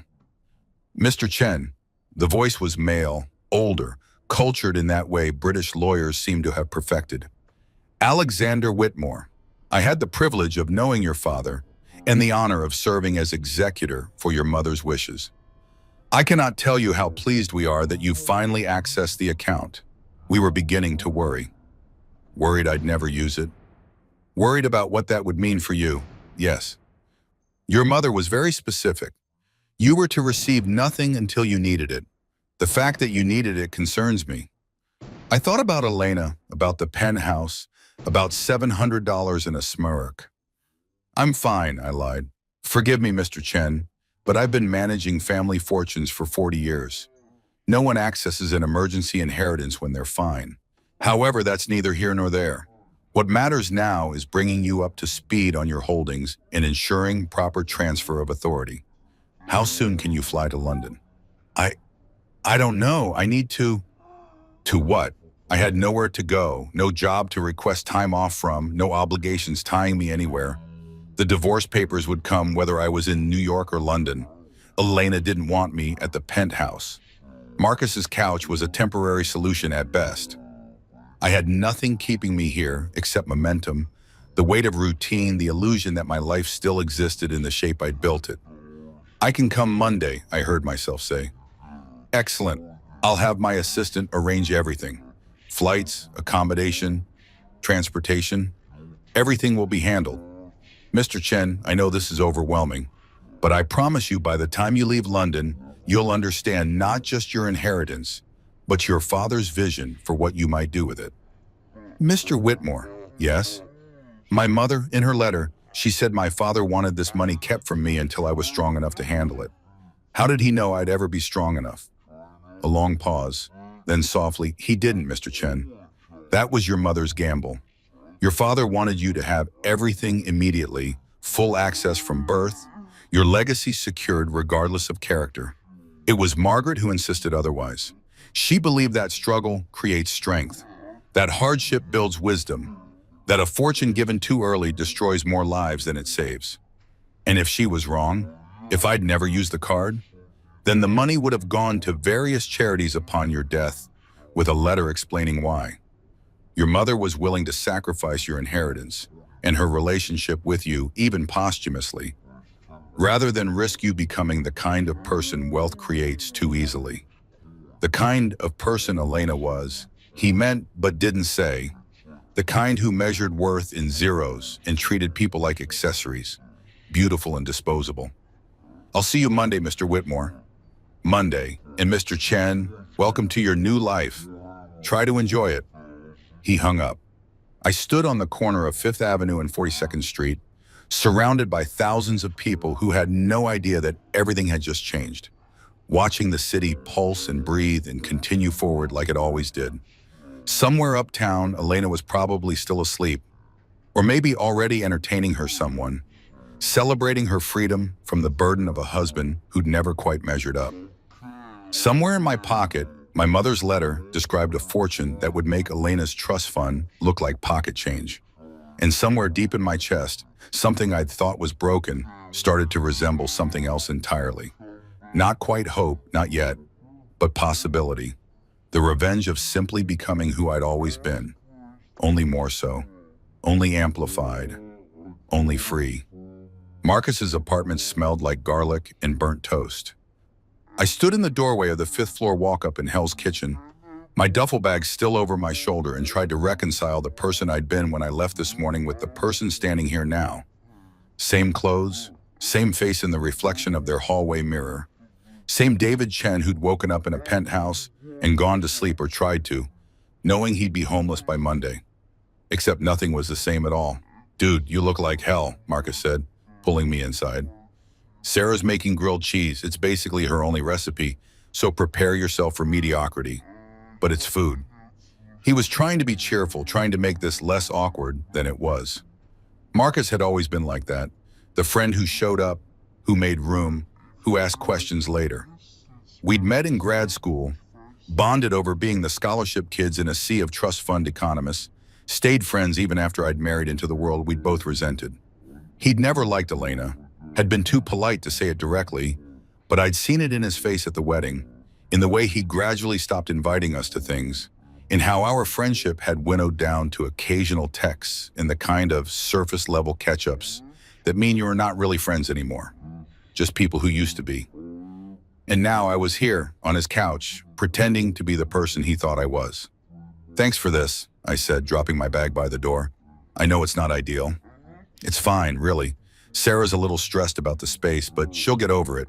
You're my boy. We take care of each other. He punched my shoulder lightly. That male affection that doesn't know how to express itself properly. So, you want to talk about it? Not really. Elena finally pulled the trigger? Something like that. He nodded, not pushing. Marcus understood the value of silence, of letting things breathe instead of forcing them into the open before they were ready. Sarah emerged from the kitchen carrying a plate of sandwiches that were indeed slightly burnt. She was small and fierce, with the kind of energy that made their tiny apartment feel even smaller. I'd met her a handful of times, always at gatherings where Elena had dominated the conversation and Sarah had watched with barely concealed judgment. She'd never liked Elena either. I was starting to realize how many people hadn't.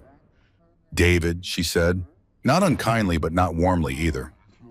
Marcus said you needed a place to crash for a few days. Just a few days, I assured her. I'm figuring things out. Uh-huh. She set the plate down on their coffee table, which was also their dining table, which was also their workspace. Look, I'm going to be straight with you because that's who I am. You can stay here through the week. We've got Marcus's cousin coming Friday for a visit, so you'll need to be out by Thursday night. That gives you 5 days to find something more permanent. 5 days. In another timeline, the one from this morning, 5 days would have been a crisis. Nowhere near enough time to find an affordable apartment in New York, even a studio in the outer boroughs. Not with $700 and no job and a divorce in progress. In this timeline, I could buy this building before Thursday. Could buy the whole block. Could solve every one of their problems with a phone call. The thought made me feel sick and powerful in equal measure. 5 days works, I said. Thank you, both of you. We ate the sandwiches, which were exactly as mediocre as advertised. Marcus talked about his something in data analysis for a marketing firm, the kind of work we'd both sworn we'd never do back when we thought we'd change the world through economic policy. Sarah complained about her supervisor, about the tiny kitchen, about the landlord who kept promising to fix the water pressure and never did. Normal problems, small problems.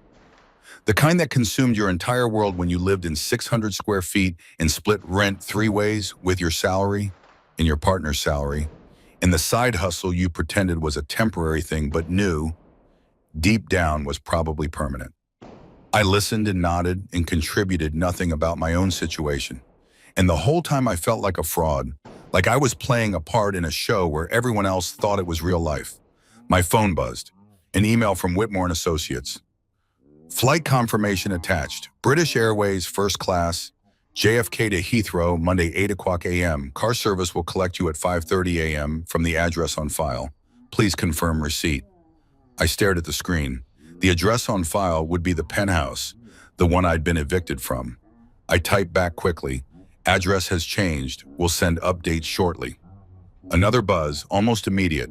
Understood. Please provide current location at your earliest convenience. Accommodation in London has been arranged at the Connaught. Any preferences or requirements, please advise. The Connaught. I'd walked past it once, years ago, when Elena had dragged me to London for some charity thing her mother was involved in. We'd stayed at Claridge's, which had seemed impossibly luxurious at the time. The Connaught had been the place Elena had pointed to and said, that's where real wealth stays. Not people like us, people who've had it for centuries. People like my father, apparently. I set my phone down before Marcus could see the screen. You okay? He asked. You look weird. Just tired. Long day. Yeah, I bet. Divorce shit is exhausting. He leaned back, the couch groaning under his weight. So what's your plan? You still working at Elena's family firm? That's done, obviously. Right, fuck. So you need a job too. Yeah, it wasn't technically a lie. I did need a job, or at least the appearance of one. Needed something to tell people when they asked what I did. Needed a reason to be somewhere during the day. Needed the structure that kept people from asking too many questions. Unless I didn't. Unless I just disappeared into the money. Became one of those people whose occupation was managing their wealth, whose calendar was filled with investment meetings and portfolio reviews, and all the other euphemisms rich people use to avoid saying they didn't actually work. The thought made my skin crawl. I'd spent 7 years watching Elena and her circle do exactly that. Pretend their trust fund management was a career. Pretend their charity board positions were jobs. Pretend they'd earned anything they had. I wouldn't become that. Couldn't. My mother had raised me better, but I also couldn't stay here. Couldn't keep lying to Marcus and Sarah. Couldn't maintain the fiction that I was the person they thought I was. I'll figure it out, I said finally. I've got some leads. Another lie. They were stacking up, building a wall between who I was now and who everyone thought I'd always been.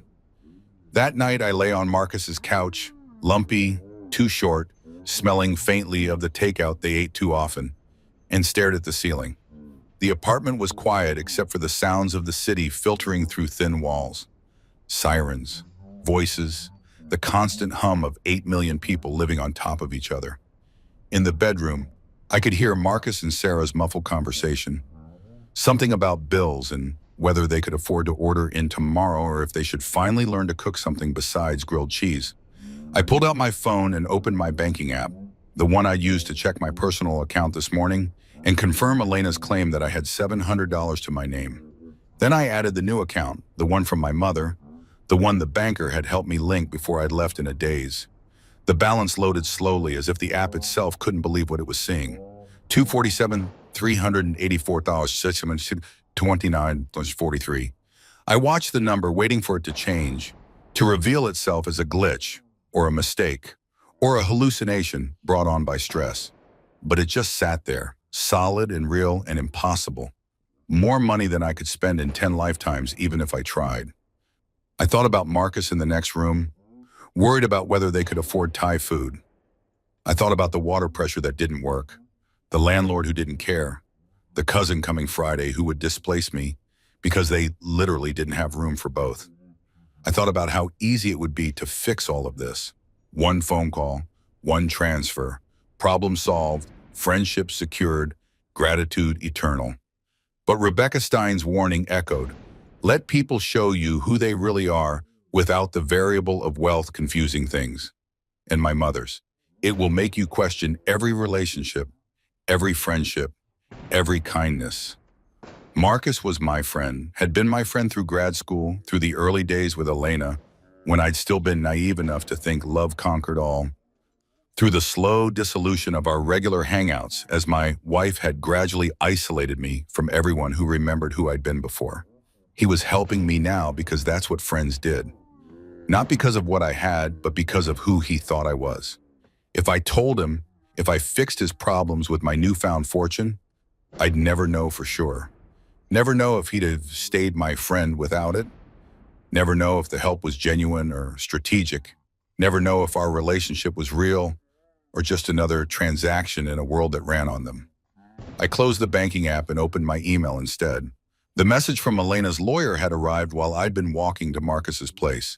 I'd seen the notification and ignored it, not ready to face whatever legal dissolution of our marriage looked like in stark black and white. Now lying in the dark, I forced myself to read it. Mr. Chen, please find attached the dissolution of marriage agreement for your review. As discussed with my client, this is intended to be a straightforward separation with minimal conflict. Key terms. All property acquired during the marriage remains with Mrs. Whitmore, including the primary residence, vacation properties, and jointly titled vehicles. All joint financial accounts have been closed, with assets returned to their original sources. Mrs. Whitmore. No alimony or spousal support in either direction. All personal property to be collected by you within 72 hours, or it will be donated to charity. A non-disparagement clause preventing either party from making negative public statements about the other. Mrs. Whitmore is prepared to sign immediately and hopes for your cooperation in expediting this matter. Please confirm receipt and indicate whether you'll be retaining counsel. Regards, Harold Chen, no relation. Senior partner, Morrison and Associates. Harold Chen, the lawyer Elena had mockingly mentioned I couldn't afford, who now revealed himself to share my last name in a coincidence that felt like the universe's idea of a joke. I read through the terms again, slowly this time. She was taking everything, every physical asset from 7 years of marriage. The apartment I'd lived in, the car I'd driven, the furniture I'd helped pick out, all of it legally hers because she'd paid for it, because I'd been too grateful to be loved by someone like her to insist on contributing, to maintain any independence. No alimony. That made sense. She didn't need my money, and I apparently had none to give. A clean break for her, a financial catastrophe for me, bums. Or it would have been, this morning.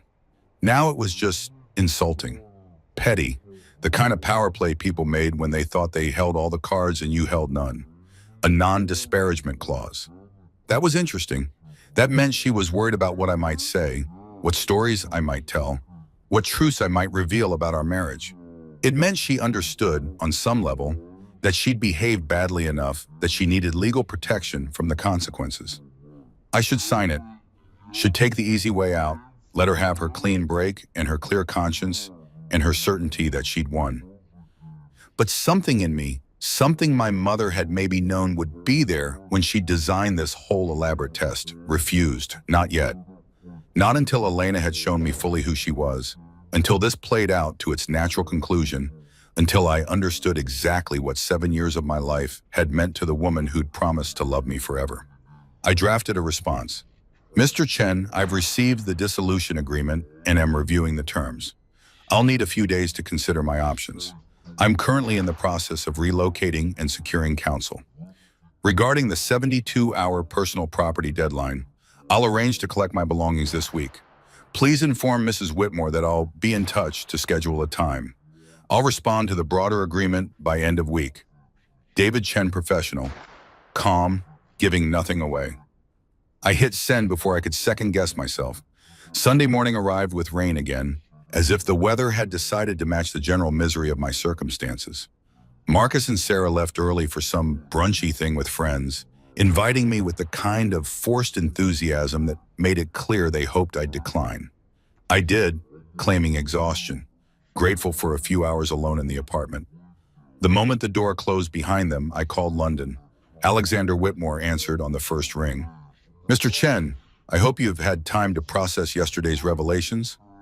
Process is a strong word. I'm still mostly in shock. Understandable. These matters take time. However, I do need to brief you on certain urgent issues before your arrival Monday. Do you have somewhere private to speak? I glanced around the empty apartment. Yes. Excellent. First, regarding your identity protection, your mother established several shell corporations and trusts to act as intermediaries between you and your assets. The primary entity is called Providence Holdings, registered in the Cayman Islands. All property, investments, and accounts are technically owned by Providence, which is in turn controlled by a trust of which you are the sole beneficiary. Which means David Chen, the individual, appears to own nothing. David Chen, the trust beneficiary, controls everything. It's a legal distinction that provides enormous privacy protection. No one can trace your wealth back to you unless you explicitly choose to reveal it. My mother really thought this through. Your mother was extraordinarily thorough, Mr. Chen. She spent the last 5 years of her life working with us to ensure every detail was perfect. She anticipated scenarios we thought were paranoid, vengeful spouses, predatory relatives, opportunistic acquaintances. She wanted you protected from all of it. Vengeful spouses, like she'd known. Like she'd seen Elena for what she was and had built a fortress around me just in case. What else do I need to know? Your property portfolio includes residences in London, New York, Paris, Tokyo, Sydney, Cape Town, Sao Paulo, and Dubai. Some are investment properties generating rental income. Others are personal residence, maintained but unoccupied, waiting for you. The New York property is a penthouse in Tribeca, significantly more valuable in private than anything in Midtown or the Upper East Side. A penthouse in Tribeca, probably 2 blocks from where I was sitting on a lumpy couch, pretending to be homeless. You mentioned urgent matters? Yes, several of your properties require immediate decisions about lease renewals or sale opportunities. There are also investment positions that need your authorization to proceed. Your father had started several ventures that were put on hold when he died, waiting for you to take over. And there's the matter of your position on various boards. Boards? Your father held seats on the boards of 6 major corporations. Upon his death, those positions were held in trust to be transferred to you when you claimed your inheritance. You're now legally entitled to those seats and the rather significant stipends that come with them. Several of the companies have been inquiring when you'll assume your responsibilities. Board positions at major corporations. Me, David Chen, who'd been working a mid-level position at his wife's family firm because he'd never quite managed to advance on his own merit. I don't know anything about running a corporation. You don't need to. Board members provide oversight and strategic guidance, not day-to-day management. And you have voting rights on major decisions. It's quite lucrative and requires relatively little time. A few meetings per quarter, some reading of reports. Many board members treat it as semi-retirement. How significant are the stipends? Averaging 2 to 3 million per year per board seat, plus stock options. I did the math, 12 to 18 million per year just for showing up to meetings. That was more than Elena's entire trust fund generated annually. Mr. Chen, are you still there? Yeah, sorry, this is just a lot. It is, which is why Monday's meetings are so critical. We need to walk you through everything systematically, establish your priorities, create a management structure. You'll need a personal attorney, a financial advisor, a tax specialist, possibly a public relations consultant, depending on how visible you want to be. I don't want to be visible at all. Understood. However, some visibility is inevitable once you take up your board positions. The business press will take note. Your father was relatively well known in certain circles. Not celebrity level, but respected. They'll be curious about his son finally emerging. His son, David Chen, heir to Richard Chen's fortune and legacy, a person who didn't exist until yesterday, who had no history in that world, no credentials, no network, a person Elena knew nothing about. Can I delay taking the board seats? A pause, You can, though I'd advise against it. The positions generate substantial income and provide legitimacy. They establish you as a serious person in the business world, not just a trust fund recipient. Your mother was quite insistent that you not become the latter. Right, because she'd spent my whole life teaching me that dignity came from work, from contribution, from building something rather than simply consuming. Even now, even from beyond the grave, she was guiding me away from becoming the thing I'd hated in Elena. Okay, I'll take the seats, but I need help. I can't just show up and pretend I know what I'm doing. Of course, we'll provide comprehensive briefing materials on each company, their industries, current challenges, and strategic opportunities. We'll also connect you with advisors who specialize in preparing new board members. You won't be unprepared, Mr. Chen. I promise you that. I heard the apartment door opening, Marcus and Sarah returning earlier than expected. I need to go, I said quickly. I'll see you Monday morning. Monday morning, the car will collect you at 5:30 a.m. Pack for a week, this will take time. He hung up. I shoved my phone in my pocket just as Marcus walked in, looking annoyed. Brunch place had an hour wait, he explained. Sarah's in the bathroom having a meltdown about it. I think she's stressed about you being here, to be honest. Not that it's your fault, just, small space, big feelings. I get it. I'll be out of here soon. You find a place? I'm working on it. Another lie, they were coming easier now, sliding off my tongue like a skill I'd practiced for years. The truth was in my pocket, a penthouse in Tribeca, probably empty, definitely mine, waiting for me to claim it. A life in London for the week, first-class flights and five-star hotels and lawyers who said Mr. Chen like it meant something. A fortune that would solve every problem Marcus and Sarah had, that would make this awkward housing situation disappear, that would prove I was still the friend who showed up, who helped, who cared. But I couldn't tell them. Not yet. Not until this thing with Elena played out. Not until I understood what my life looked like on the other side of this transformation. Not until I knew for certain who I could trust and who was just performing friendship while calculating their angle. So I sat on the lumpy couch and let Marcus complain about brunch wait times and pretended my biggest problem was finding an apartment I could afford with a job I didn't have.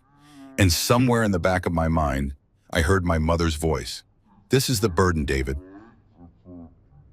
A dim. Not the money itself, but the secret. The knowing that you could fix everything but choosing not to, because fixing it would ruin the only thing you were trying to save. The truth about who people really are. She'd been right about so much. I was starting to suspect she'd been right about this too. Monday morning came too early and too loud. Marcus's alarm went off at 6:02 a.m., a piercing electronic shriek that penetrated the thin bedroom door and dragged me out of the half-sleep I'd been pretending was rest. I heard him stumble to the bathroom, heard Sarah groan something unintelligible, heard the shower start and the pipes groan in protest, that water pressure problem they'd been complaining about. I lay on the couch and stared at the ceiling, calculating. My flight to London left at 8:00 a.m. The car service would have arrived at 5:30 a.m. to collect me from an address I'd never updated, probably sitting outside the penthouse right now with a driver checking his watch and wondering where I was. I'd need to text them, reroute to Marcus's address, explain the delay. Except I couldn't do that without Marcus asking questions. Couldn't have a black car service pull up to this building. Couldn't disappear for a week to London without explaining where I was going or how I was affording it. Couldn't maintain the fiction that I was a broke, jobless divorcee while simultaneously living like someone who just inherited a fortune. Because that's exactly what I was. I pulled out my phone and typed quickly to the number Whitmore and Associates had given me. Need to reschedule flight. Can we push to Tuesday morning? Same time? Something came up that needs handling today. The response came within seconds. Of course, Mr. Chen. I'll rearrange everything. Car service will collect you tomorrow at 5:30 a.m. Please confirm address. I sent Marcus's address, then added, discreet vehicle please, residential area, understood. Crisis averted, temporarily. But that still left the larger problem. I couldn't just vanish to London without Marcus asking questions, and I couldn't answer those questions without either lying more elaborately or revealing the truth I wasn't ready to reveal. The bathroom door opened, releasing a cloud of steam and Marcus in a towel. "You're up early," he observed. "Couldn't sleep." "Yeah, that couch is brutal. Sorry, man." He disappeared into the bedroom to dress, calling back, "You got plans today? Job hunting?" Here was my opening. "Actually, yeah. Got some leads to follow up on. Might be out most of the day." "That's good. That's great. Where at?" I hadn't thought that far ahead. A consulting firm, downtown, friend of a friend thing, you know how it goes." "Right on. Hope it works out." He emerged dressed for his own job, looking tired in the way people do when they're juggling too much with too little. "Listen, Sarah and I were talking last night. We want to help more, but the space thing is real. Her cousin's definitely coming Friday, and after that, I know, I'll be out by Thursday, promise." He looked relieved, then guilty about being relieved. "It's not that we don't want to help. Marcus, I get it, really. You've already done more than I had any right to ask." He nodded, grabbed his bag, kissed Sarah goodbye. She was still in bed, pretending to sleep through this awkward conversation, and left. The moment the door closed, I texted the Whitmore and Associates number again. "Change of plans. Can someone meet me in New York today instead?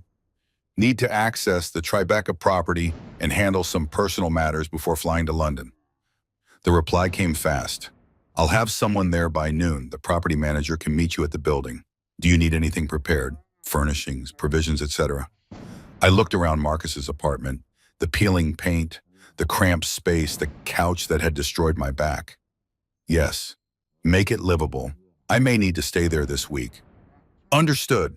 I'll coordinate with the property management team. They'll have everything ready just like that." Money made things happen, made problems dissolve, made the impossible become a simple matter of coordination and cost. I understood suddenly why people got addicted to this. Why Elena moved through the world expecting every inconvenience to evaporate, every desire to be instantly gratified. When you had enough money, reality itself became negotiable. The thought made me uncomfortable in ways I couldn't quite articulate. But first I had to deal with the penthouse. Elena's penthouse. The one where 7 years of my life still sat in a closet, waiting to be collected within the 72-hour deadline her lawyer had imposed. I texted her at 9:00 a.m. "Need to collect my things today. Will noon work?" No response. I tried again at 9:30. "Elena, the lawyer gave me 72 hours. I'm respecting your space, but I need access, please." Still nothing. At 10 a.m., her lawyer responded instead, "Mrs. Whitmore will not be present. Building concierge has been notified to provide access.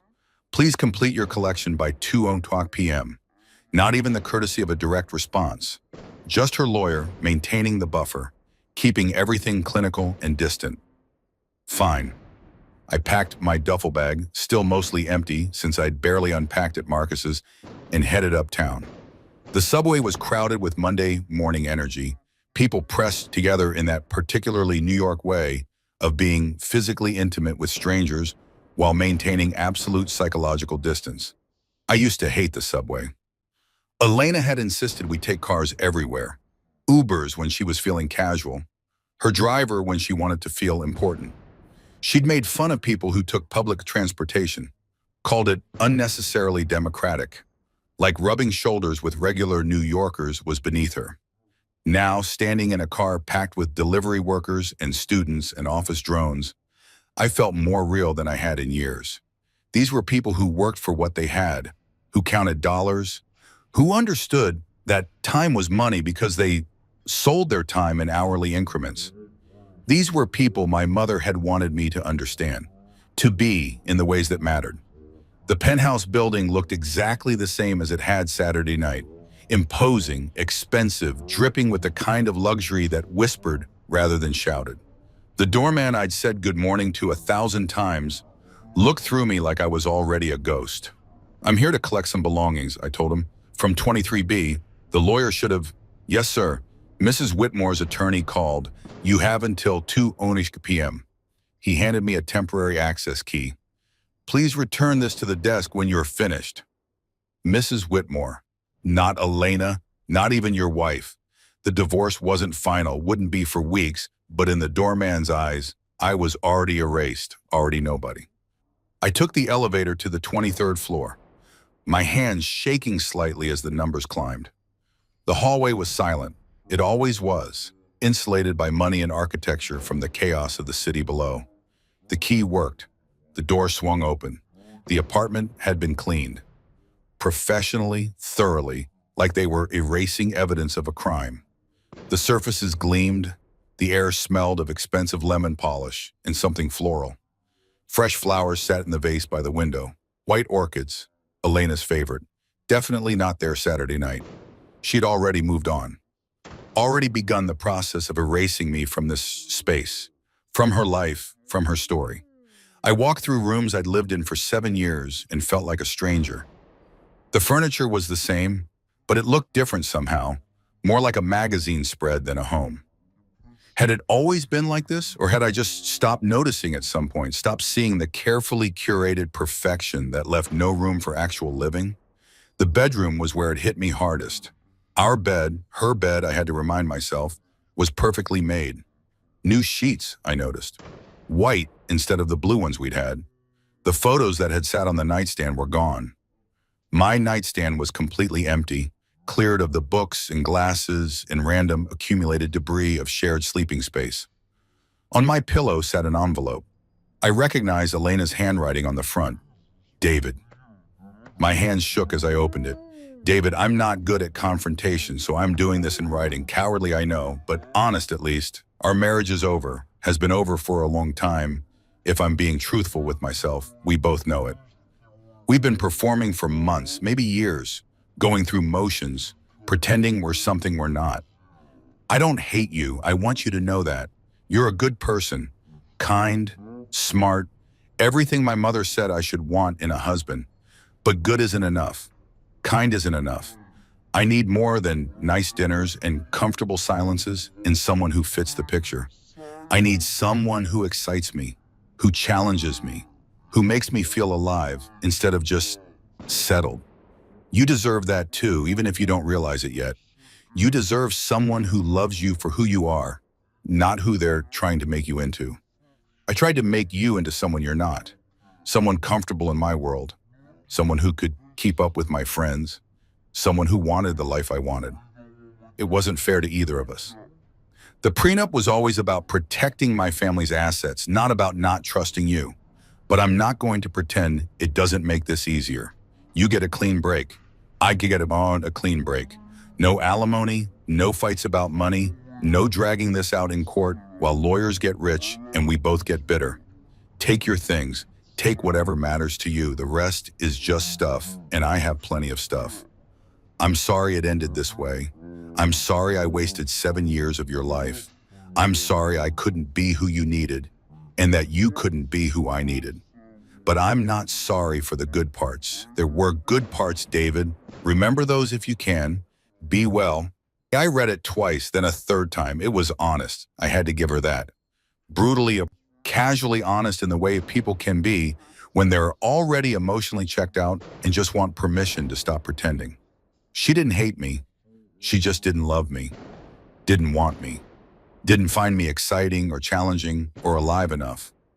I was too kind, too good, too comfortable.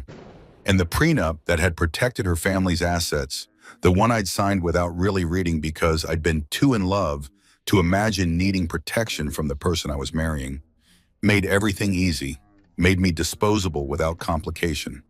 Take your things. I looked around the bedroom at the life we'd built, the closet full of clothes she'd bought me, the watch she'd given me, the cufflinks from various anniversaries and birthdays, the leather toiletry bag, the expensive shoes, the suits tailored to fit me perfectly. All of it purchased with her money, all of it chosen by her for her version of who she wanted me to be. None of it mine in any real sense. I pulled my old duffel bag off my shoulder and started packing what actually belonged to me. The Columbia hoodie I'd hidden in the back of the closet, A few t-shirts I'd bought myself, some jeans, my old running shoes worn through at the heels. The photo of my mother I'd kept on my dresser until Elena had suggested it was too depressing for the bedroom and I'd moved it to a drawer. The watch could stay. The suits could stay. All the expensive performance costumes she'd dressed me in could stay. I took my mother's photo, my old books, Piketty and Stiglitz and Sen, the economists who'd shaped my understanding of inequality before I'd married into the 1%. My notebook from grad school, full of ideas I'd once had about policy and change and making the world more fair. When I was done, my duffel was half full. 7 years of marriage fit in half a duffel bag. I walked through the apartment one more time, saying goodbye to nothing in particular. The kitchen where we'd barely cooked. The living room where we'd entertained her friends and I'd felt like a prop in her performance. The study where I'd worked remotely while she'd done whatever she did during the days, which I'd never quite figured out. And then I saw it, on the coffee table, partially hidden under a fashion magazine. Another phone. Not Elena's primary phone. She was surgically attached to that one. A second phone, the kind people have when they're conducting business they don't want traced, or conversations they don't want discovered. I picked it up. It was unlocked. She'd either forgotten to secure it or hadn't expected me to find it. The messages loaded, my stomach turned. Marcus, not my Marcus, her Marcus. Saturday, 11:43 p.m. He's gone. Finally, I thought he'd make it more difficult.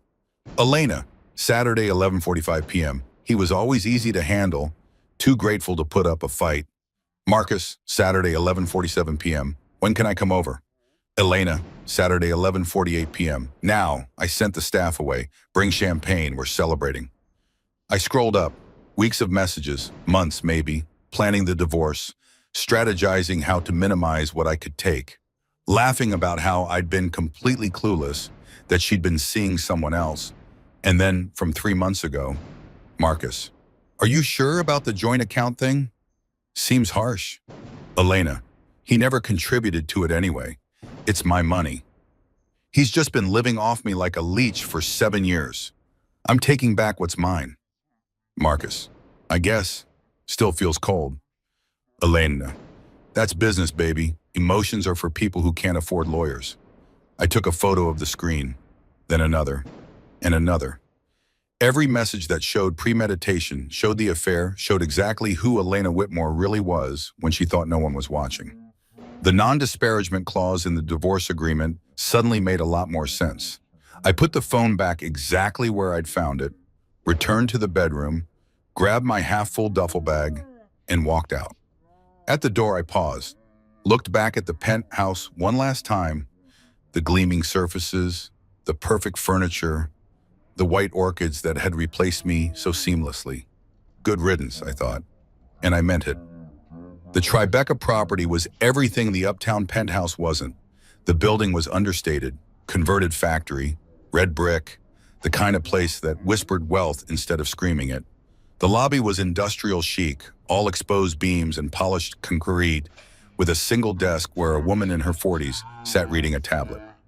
Mr. Chen, she said, standing as I approached. Not a question. She'd been expecting me. I'm Patricia Walsh, the building manager. Welcome home. Home. The word felt strange. Thank you. Mr. Whitmore's team called this morning. We've had the unit fully prepared, linens, provisions, everything you should need for an extended stay. There's also a welcome packet with building information, local service, and contact numbers for anything you might require. She handed me a key card and what looked like a tablet. The unit is fully smart, climate, lighting, security, everything controlled through the app.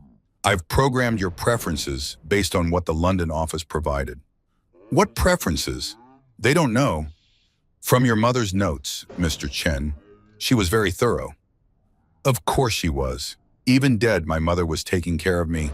We took the elevator to the top floor. The penthouse, naturally, because apparently I was a penthouse person now, whether I liked it or not. The doors opened directly into the apartment. I stepped inside and stopped breathing. Floor-to-ceiling windows overlooked the Hudson River. The space was open concept, but warm somehow. Exposed brick walls, hardwood floors, Furniture that looked comfortable instead of just expensive. There were bookshelves, actually full of books. Art on the walls that looked like someone had chosen it for beauty rather than investment value. It looked like a home. Your mother designed it, Patricia said softly. Years ago when she bought the property, she said it should feel like you, who you really were, not who you might pretend to be. My throat tightened. She never lived here? No, she visited a few times during construction to oversee the details, but she never stayed. She said it wasn't for her. It was for you, for when you needed it. I walked through the space in a daze. The kitchen had a coffee maker, my preferred brand, the one Elena had made fun of as pedestrian. The bathroom had the same cheap shampoo I'd used in college, the kind I'd stopped buying when Elena had stocked our bathroom with $100 bottles of product I couldn't pronounce. In the bedroom, on the nightstand, sat a framed photo I'd never seen before. My mother and a man I didn't recognize, younger versions of themselves, laughing at something beyond the camera's view. They were standing in front of what looked like a Chinese restaurant, his arm around her shoulders, her hand on his chest. Richard Chen, my father, the man I'd never met, never known existed until 3 days ago. He looked happy. They both did. I picked up the frame, studying their faces. He had my eyes, or I had his, I supposed. My mother's smile was different in this photo than any smile I'd seen in person. Unguarded, genuine, lit from within by something that had nothing to do with putting on a brave face for her son. This was what she'd given up. This happiness, this love, this man who'd made her laugh like that. For me, to give me a normal childhood, to protect me from the burden of wealth, to let me become whoever I was going to become without the weight of dynasty crushing me. I set the photo down gently and walked to the windows. The city spread out below looked different from this angle. Not the tourist view I'd had uptown, all glitter and performance. This was the working city, the piers, the warehouses being converted to luxury spaces, the river that had once meant commerce and now meant views for people who could afford them. My phone buzzed, a text from Marcus. How'd the interview go? When will you hear back? Right, my fictional consulting job interview. Went well, I typed back. They want me to do a trial project this week. Might need to stay elsewhere for a few days. Don't want to disturb you guys with my schedule. Not technically a lie. I did have a project, learning to be David Chen, heir to a fortune, board member, person of consequence. And I would be staying elsewhere. That's great news, man. Where will you crash? Friend's place downtown? Sublet situation. I'll explain later. Another lie. They were piling up, building a wall between my old life and my new one, between who Marcus thought I was and who I was becoming. Patricia appeared with the welcome packet. Is there anything else you need, Mr. Chen? No, this is perfect, thank you. She smiled. Your mother loved you very much. We all knew that, everyone who worked on this project. She talked about you constantly, what you liked, what you needed, what would make you happy. She wanted this space to be a refuge, not just a property. She succeeded. Patricia left me alone in the apartment, my apartment. I had to keep reminding myself. I walked through the rooms again, slower this time, taking in the details. Books on the shelves I'd mentioned loving in passing conversations with my mother years ago. A coffee table that was the right height for someone my size to work at comfortably. A desk positioned to catch the afternoon light, with a view that inspired rather than distracted. Every detail chosen with care. Every element designed around the person I actually was, not the person someone wanted me to be. Elena's penthouse had been a stage set. This was a home. I sat on the couch, comfortable, perfect, exactly right, and pulled out the photos I'd taken of Elena's secret phone. The affair, the planning, the calculated cruelty of someone who'd decided I was a leech, a burden, a 7-year mistake to be corrected with maximum efficiency and minimum cost. Emotions are for people who can't afford lawyers. I thought about my mother's letter. This money is your inheritance, yes, but it's also your revenge. Not revenge through destruction, that's too easy. Revenge through success, through thriving, through building a life so magnificent that everyone who doubted you has to witness it. Elena had no idea what was coming, had no idea who I was now, what I had access to, what I was becoming. She thought she'd won, thought she'd cast off the dead weight, upgraded to someone more exciting, freed herself from the burden of a husband who'd never quite been enough. She thought I'd be scrambling for apartments I couldn't afford, jobs I was lucky to get, a life rebuilt from scraps. She had no idea I was sitting in a penthouse worth 10 times what hers was, with access to resources that made her family's wealth look like a rounding error, with lawyers in London waiting to brief me on my dynasty-level fortune. She'd played her hand completely. Now it was my turn to play mine. But not yet. Not until London. Not until I understood the full scope of what I had, what I could do, who I was becoming. Let her celebrate with Marcus. Let her think she'd gotten away clean. Let her sign the divorce papers and move on with her exciting new life. The truth would find her eventually. And when it did, I'd make sure every word of her non-disparagement clause was worth its weight in gold. Because I wouldn't need to say anything at all. The truth would speak for itself. Tuesday morning, 5:15 a.m. I stood at the floor-to-ceiling windows of the Tribeca penthouse, watching the city wake up in shades of gray and gold. Across the river, the lights of Jersey City flickered like distant stars. Below, early joggers traced paths along the waterfront, their breath visible in the October cold. I'd barely slept, had spent most of the night sitting on the couch my mother had chosen, reading through the documents Whitmore and Associates had sent. Property portfolios, investment summaries, corporate board information, legal structures so complex they required glossaries to understand. My phone showed 5:17 a.m. The car would arrive in 13 minutes. I'd packed differently this time. Not the old duffel bag, that felt wrong somehow, like clinging to a version of myself that no longer existed. Instead, I'd found luggage in the apartment's storage closet, expensive leather pieces monogrammed with my initials in subtle stitching. My mother had thought of everything, including the baggage I'd need when I finally stepped into the life she'd been preparing for me. The irony wasn't lost on me. My phone buzzed. A text from an unknown number. "Car is downstairs, Mr. Chen. Take your time." I took one last look around the apartment, at the bookshelves and the comfortable furniture, and the photo of my parents laughing in front of a restaurant, at the space that had been waiting for me for 6 years, maintained and prepared and kept ready for the moment I'd need it. "Thank you, Mom," I whispered to the empty room. Then I grabbed my bag and left. The car was exactly what I'd requested. Discreet. A black sedan, unmarked, the kind that could have been an Uber or a private car or anything else. No ostentatious display, no screaming wealth. The driver was a woman in her 50s, professional but not stiff. "Good morning, Mr. Chen. I'm Caroline. I'll be taking you to JFK." "Thank you, Caroline." She took my bag, loaded it efficiently, and within minutes we were moving through the empty streets of pre-dawn Manhattan. The city looked different at this hour. Quieter, more honest, stripped of the performance it wore during daylight hours. "First time flying first class?" Caroline asked after a while. "Is it that obvious?" She smiled in the rearview mirror on. "You keep checking your ticket on your phone. People who fly first regularly don't do that. They know it'll be there." I laughed, embarrassed. "Yeah, first time. It's nice, you'll enjoy it. British Airways does it right.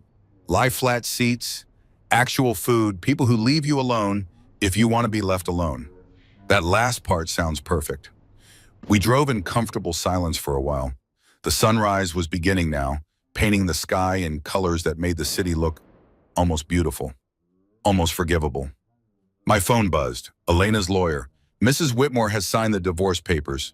Please review and return your signature by end of week to expedite the process."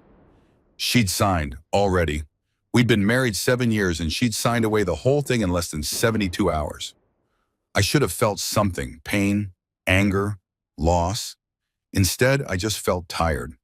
Tired of being the person she'd wanted me to be. Tired of performing gratitude for being allowed into her world. Tired of making myself smaller so she could feel bigger. I didn't respond to the message. Let them wait. "Bad news?" Carolyn asked, watching me in the mirror. "Just The end of something that should have ended a long time ago. She nodded, understanding in a way that suggested she'd been there herself. Those are always the hardest endings. Not because you're losing something good, but because you're mourning all the time you wasted trying to make something work that was broken from the start. Yeah, exactly that. Well, wherever you're going, I hope it's better than where you've been. London, a city I'd visited once where I'd felt like a tourist in my wife's world, gawking at buildings and history while she'd glided through it all with the ease of someone who belonged. Now I was going back as someone different, someone with property there, with lawyers waiting, with a father's legacy to claim and a life to figure out. Me too, I said. JFK at 6:00 a.m. was a study in controlled chaos. Business travelers moving with grim efficiency, families wrangling children and luggage, the eternal hum of announcements and rolling wheels, and people going somewhere, anywhere, away from wherever they'd been. Caroline pulled up to the British Airways terminal. Have a good flight, Mr. Chen. And whatever you're running from, let it stay behind you. Whatever you're running toward, let it be worth it. How do you know I'm running? She smiled. Everyone who takes a 5:30 a.m. car to catch an international flight is running from something. The question is whether they're running towards something better or just running. I thought about that as I walked through the terminal. Was I running? Or was I finally moving forward after years of standing still? The first-class check-in had no line. The agent took my passport, looked at her screen, and her entire demeanor changed. Mr. Chen, welcome. You're all set. We've upgraded you to our new first-class suite at no additional charge. You'll board through the expedited security line, and the Concorde Lounge is available if you'd like to wait there. The what? The Concorde Lounge. For our premium passengers. Complimentary breakfast, showers, quiet workspace, whatever you need. Premium passengers. That's what I was now. Not a guy grateful to be flying at all, but someone airlines upgraded without being asked. Someone lounges were available to. Someone the system recognized as mattering. It felt wrong and right in equal measure. The lounge was exactly what you'd expect. Leather chairs, abundant power outlets, a breakfast spread that could have fed a small village. A few other travelers scattered throughout, all of them carrying themselves with that particular confidence that comes from never having worried about money. I loaded a plate with food I didn't particularly want and found a corner seat away from everyone. Pulled out my phone and started reading through the briefing documents Whitmore and Associates had sent. Chen Family Holdings, overview. Total estimated value, 1.2 billion USD as of current fiscal quarter. Primary components, liquid assets, gross of securities, 247 mm, real estate portfolio, 340 mm, corporate holdings and investments, 520 mm, art and collectibles, only 93 m, $1 billion. Not 247 million like the banker had said. That was just the liquid cash.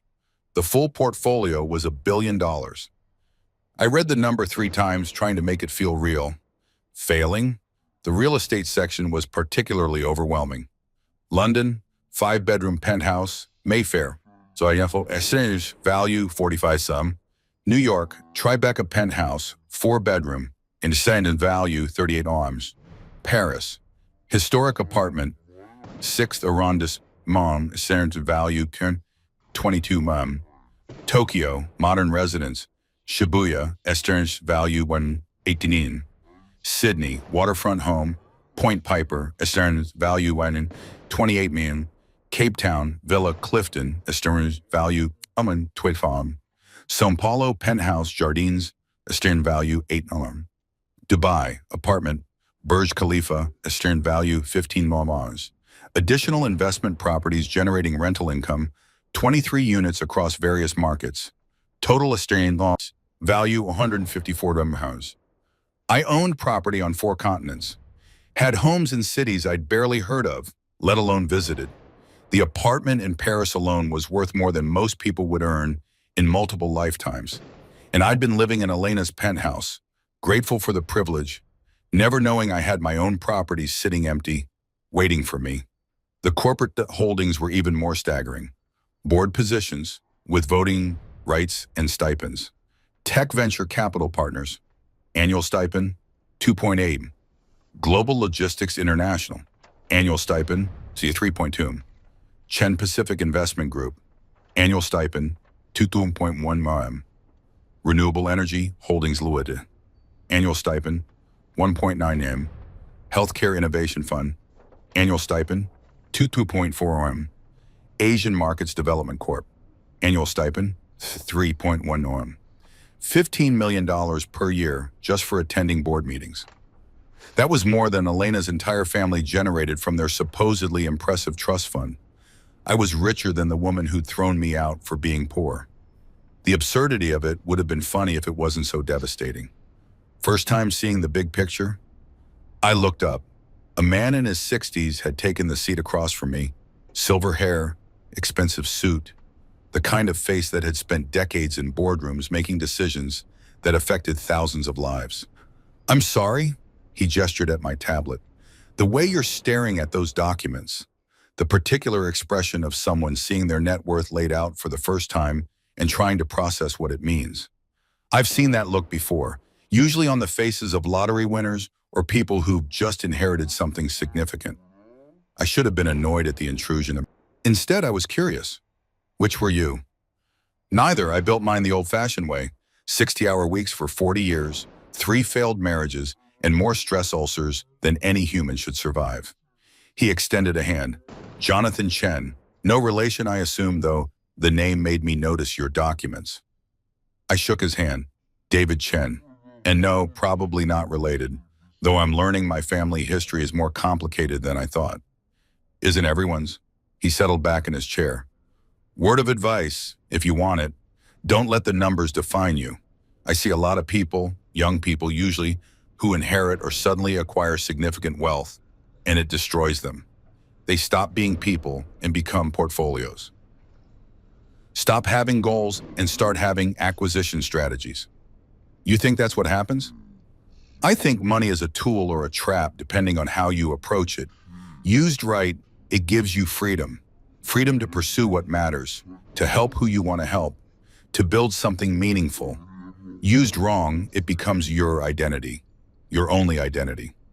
I thought about Elena, about her friends, the ones who'd never worked a day in their lives but talked constantly about being busy with their foundation boards and charity galas. People who'd let their money become their entire personality. "How do you know the difference?" I asked. "Ask yourself what you'd do if you lost it all tomorrow. If the answer is panic or not know who I am anymore, you've let it become a trap. If the answer is figure it out and rebuild, you're using it as a tool." "And which are you?" He smiled. "I'd be fine. Annoyed, definitely, but fine. Because I know who I am independent of the bank balance. Took me 3 divorces and a heart attack to figure that out, but I got there eventually." 3 divorces sounds expensive. 3 divorces to women who loved my money more than they loved me was the expensive part. The divorces themselves were just a correction. He stood, grabbed his bag. "They're calling my flight, but David Chen, not related, remember. Wealth is an amplifier. It makes you more of what you already are. If you're generous, it lets you be more generous. If you're cruel, it lets you be more cruel. If you're lost, it makes you more lost. And if you're angry," he paused, studying me, "then it lets you be more angry. Which can be useful if the anger is directed at the right targets and channeled into the right actions. But anger that just burns without purpose, that'll consume you faster than any amount of money can sustain." He left. I sat there with my tablet, my billion-dollar portfolio, my board positions and properties and liquid assets, and thought about anger. I was angry. At Elena for 7 years of making me feel small. At myself for letting her, at the system that let people like her glide through life on inherited wealth, while people like my mother worked themselves to death. But Jonathan Chen, not related, was right. Anger without purpose was just corrosive. Anger channeled into something constructive, something meaningful, something that made the world better rather than just making you feel better. That was different. My mother had given me a fortune. What I did with it, Whether I used it as a tool or let it become a trap was up to me. The flight was called. I boarded through a separate entrance, away from the crowds, into a cabin that bore no resemblance to any airplane I'd ever been on. The first-class suites were private pods with doors that closed, seats that transformed into fully flat beds, personal wardrobes for hanging clothes. The flight attendant, Emma, her name tag read, greeted me with a warmth that seemed genuine rather than performed. "Mr. Chen, welcome aboard. Can I get you started with a drink, champagne, perhaps? Or we have an excellent selection of wines." "Just water, thank you." "Of course. And for breakfast, we'll be serving shortly after takeoff. The menu is in your suite, but I'm happy to walk you through the options." She left me alone to settle in. The suite had more space than some New York studio apartments. A TV screen, a tablet loaded with entertainment, an amenity kit from some designer brand I didn't recognize, pajamas and slippers in case I wanted to change. This was how the other half lived. The half Elena had always belonged to and I'd been granted temporary access to through marriage. Except now I didn't need her permission, didn't need her family's acceptance, didn't need to perform gratitude for being allowed into spaces I could now access on my own merit, or at least on my own money, which apparently was the only merit that mattered at this altitude. The plane filled slowly. Through the gap in my suite door, I could see other first-class passengers boarding, businessmen in suits, a couple who looked like they'd never flown any other way, a woman with the kind of jewelry that suggested her net worth had its own zip code. And then, impossibly, I heard a voice I recognized. "Yes, the suite is fine. No, I don't need champagne. I need the Wi-Fi password. I have emails to send." Elena, my blood went cold. I closed my suite door completely, peered through the small gap. 3 rows ahead, being shown to her own suite. Elena, dressed in travel casual that probably cost more than most people's wardrobes, her hair perfect, her manner imperious. She was on my flight to London. Of course she was, because the universe apparently had a very specific sense of humor about these things. I pulled out my phone, hands shaking, and texted Whitmore and Associates. "Is there any way to change seats without changing flights?" "Situation has developed." The response came quickly. "I can inquire with the airline." "Is there a problem, Mr. Chen?" "My soon-to-be ex-wife is on this flight. 3 rows ahead." She can't see me." A longer pause this time, then, "Understood, let me see what can be done. In the meantime, keep your suite door closed. First class is designed for privacy. She won't see you unless you make yourself visible." The plane began to taxi. Too late to switch seats now. I was trapped in a metal tube at 35,000 feet with the woman who'd thrown me out 72 hours ago, who had no idea that the broke husband she'd discarded was sitting in a suite that cost more than the monthly rent on Marcus's apartment. Emma appeared at my door. "Mr. Chen, is everything all right? You look pale." "I'm fine, just not a great flyer." "Well, you're in the best place for it. Once we're airborne, I can bring you something to help you relax. And the suites are very quiet, you'll barely feel the flight." "Thank you." She left. The plane accelerated, lifted, climbed. Through my window, New York fell away. The city where I'd lost everything and discovered I'd never had anything to lose in the first place. 7.5 hours to London. 7.5 hours of hiding from the woman who thought she'd seen the last of me. 7.5 hours to figure out what I was going to do, with the truth burning a hole through my chest. I pulled out my tablet and opened the divorce papers Elena's lawyer had sent, read through them again, carefully this time, paying attention to the details I'd glossed over before. The prenup protected her family's assets. Fine. But the dissolution agreement went further. It explicitly stated that both parties entered the marriage with minimal personal assets and accumulated nothing of joint value during the union. That was her narrative. We'd both been essentially broke when we married, and she'd supported me throughout. Therefore, no alimony, no asset division, no complications. It was a lie, but a convenient one. A lie I'd been prepared to accept this morning, when I'd thought I had nothing to fight her with. But now I had documentation proving that wasn't true. Had proof that I'd entered the marriage with assets, held in trust, yes, but mine nonetheless. Had evidence that the narrative she was constructing was fundamentally false. I could fight this, could drag it out, could make her divorce expensive and complicated and very, very public. But my mother's words echoed, not revenge through destruction. That's too easy. Your revenge through success, fighting Elena in court would be destruction, would be satisfying in the short term and hollow in the long term, would make me look petty and vengeful and small. Letting her win, letting her think she'd gotten away with it, and then building a life so magnificent she'd have to witness it from the outside. That was success. That was revenge worth having. I pulled out my phone and opened a new email to her lawyer. Mr. Chen, I've reviewed the dissolution agreement. I'm prepared to sign as written, with one modification. The 72-hour deadline for property collection is extended to 30 days, as I'm currently traveling and cannot complete collection in the original time frame. All other terms are acceptable. I'll return signed documents upon my return to New York. Regards, David Chen, professional, calm, giving nothing away. I hit send.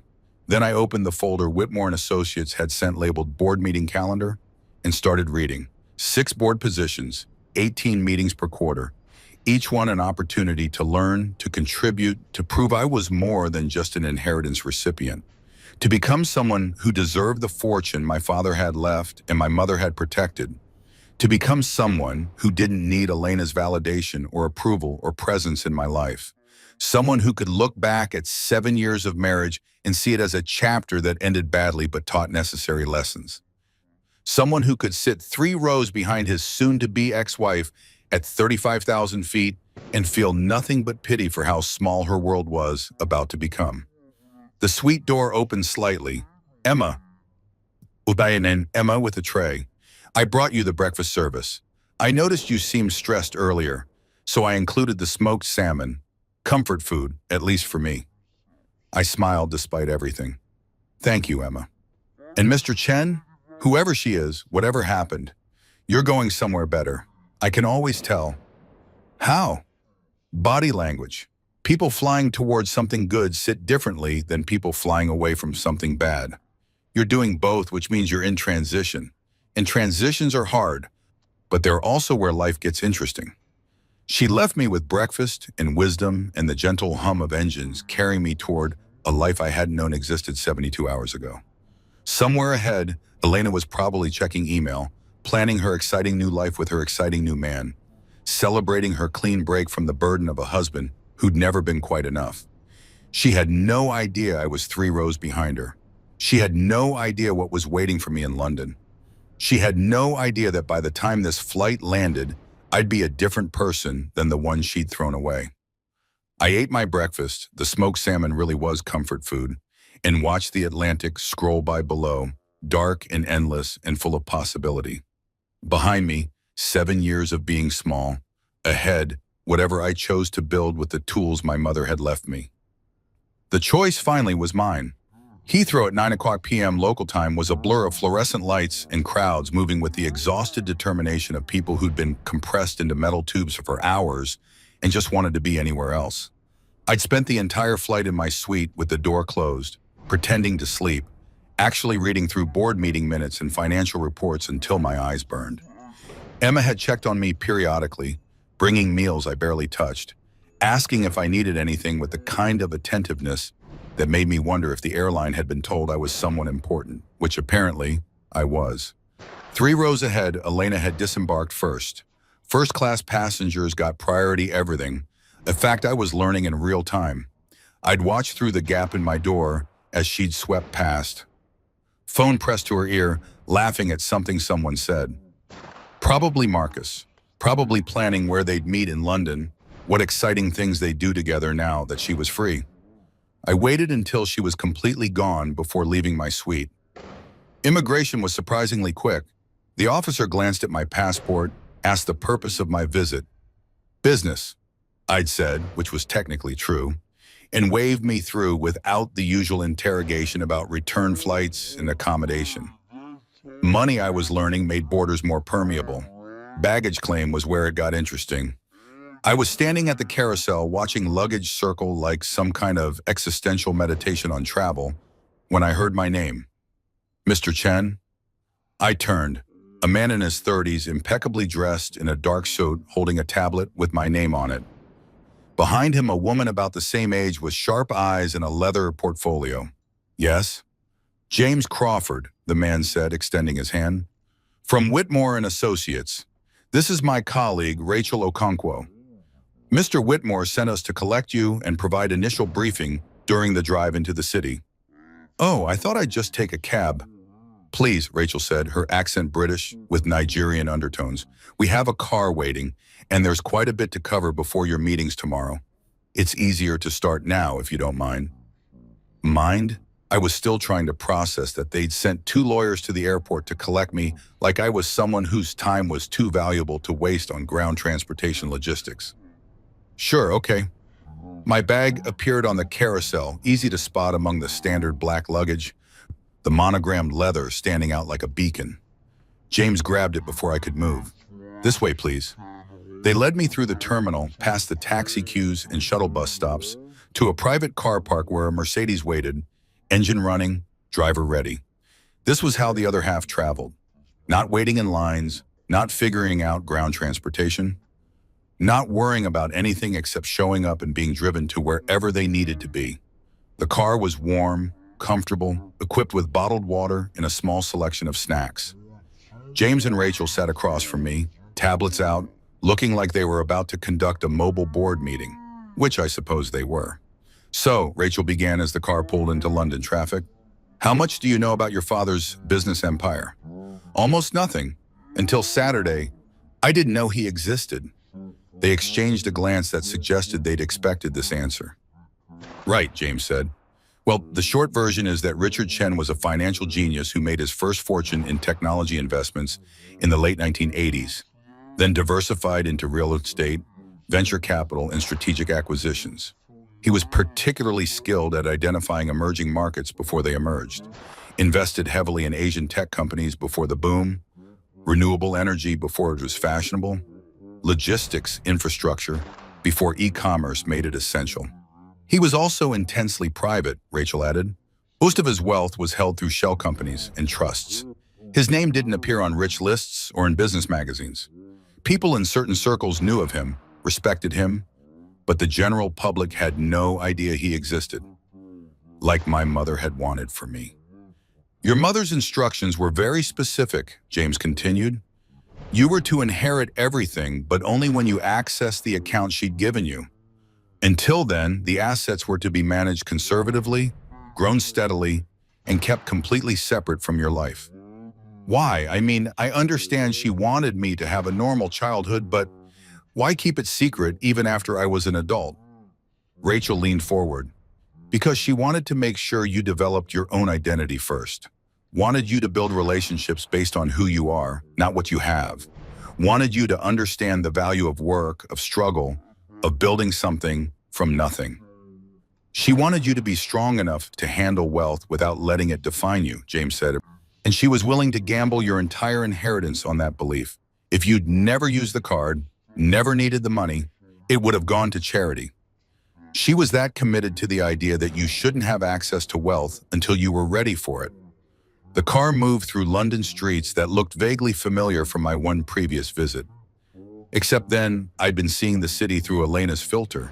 The tourist spots she deemed worthy, the restaurants her mother recommended, the shopping districts where she could find things you can't get in New York.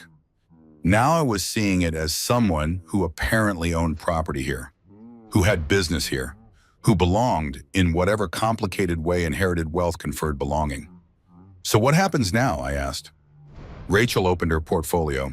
Tomorrow morning, 9:00 a.m., you'll meet with Mr. Whitmore and the senior partners. They'll walk you through the complete portfolio, every asset, every investment, every property. You'll sign documents transferring legal authority from the trust to you personally. You'll be briefed on your board positions and what they entail. And then you decide what kind of heir you want to be, James said. Some people who inherit wealth become caretakers. They maintain what they've been given but don't really engage with it. Others become stewards. They actively manage, grow, shape the portfolio. And some become visionaries. They take the foundation they have inherited and build something entirely new. Which was my father? Visionary, but tomorrow, Rachel said without hesitation. He didn't just maintain wealth, he created it, saw opportunities others missed, took calculated risks that paid off spectacularly. And my mother? They both smiled. Your mother was the moral compass, James said.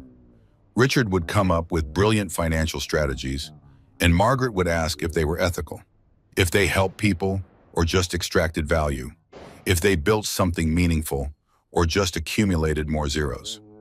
She kept him honest, Rachel added, made him think about legacy beyond just money.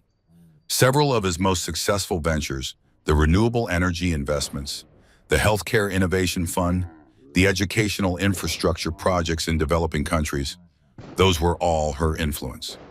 I thought about my mother in her nurse's scrubs, working double shifts, clipping coupons, pretending we were poor while quietly ensuring her secret partner's billions were being deployed for good. She sounds exhausting, what I said. Rachel laughed. Oh, she was. We have meeting notes. She'd call Mr. Whitmore monthly to check on the portfolio, question investment decisions, demand detailed explanations of the social impact of every major position. She drove him crazy. He absolutely adored her. The car pulled up to a hotel I recognized from Elena's pointed comment years ago. The Connaught. All understated elegance and old money confidence. The kind of place that didn't need to advertise because the people who belonged there already knew about it. We've arranged a suite for you, James said as the driver opened my door. Mr. Whitmore thought you might need a few days to adjust, so there's no specific departure date. Stay as long as you need. A doorman materialized to take my bag. Another staff member appeared with a welcome drink on a silver tray. The lobby glowed with soft lighting and expensive surfaces, and the quiet hum of wealth so secure it didn't need to prove anything. One more thing, Rachel said before I could escape into the hotel. Your mother left you a letter, a second letter. Mr. Whitmore has it. He'll give it to you tomorrow after the portfolio briefing. She wanted you to have the full picture first, before reading her final thoughts. What does it say? We don't know. The envelope is sealed, but Mr. Whitmore says it's important, that it will help you understand not just what you have, but what you're supposed to do with it. They left me there with my luggage and my confusion and the growing sense that my mother had orchestrated every detail of this revelation with the precision of someone who had spent years planning for a single moment. The suite was absurd. Not just a room, a full apartment, living area, bedroom, bathroom with a tub the size of a small pool, a second bedroom I had no use for, a dining table that could seat 8. The decor was tasteful without being stuffy, comfortable without being casual, expensive in ways that whispered rather than shouted. I stood at the window looking out at London. Mayfair, Rachel had said, one of the most expensive neighborhoods in one of the most expensive cities in the world, and tried to reconcile this with the version of myself that had woken up Saturday morning in Elena's penthouse, thinking $700 was all I had. 4 days ago, that's all it had been. 4 days since my marriage ended. 4 days since I'd discovered my mother's secret. 4 days since David Chen, poor scholarship kid made good through marriage, had died and someone else had taken his place. Except I didn't feel like someone else. Didn't feel transformed or elevated or whatever was supposed to happen when you discovered you were secretly rich. I just felt tired and angry and confused about what any of this meant. My phone buzzed, a text from Marcus. Hey man, how's the consulting gig going? You settling in okay? Right. My fictional job interview, my fictional trial project, my fictional life that was easier to maintain than explaining the truth. It's good, I typed back. Lot to learn, might be here longer than I thought. That's great. They must really like you.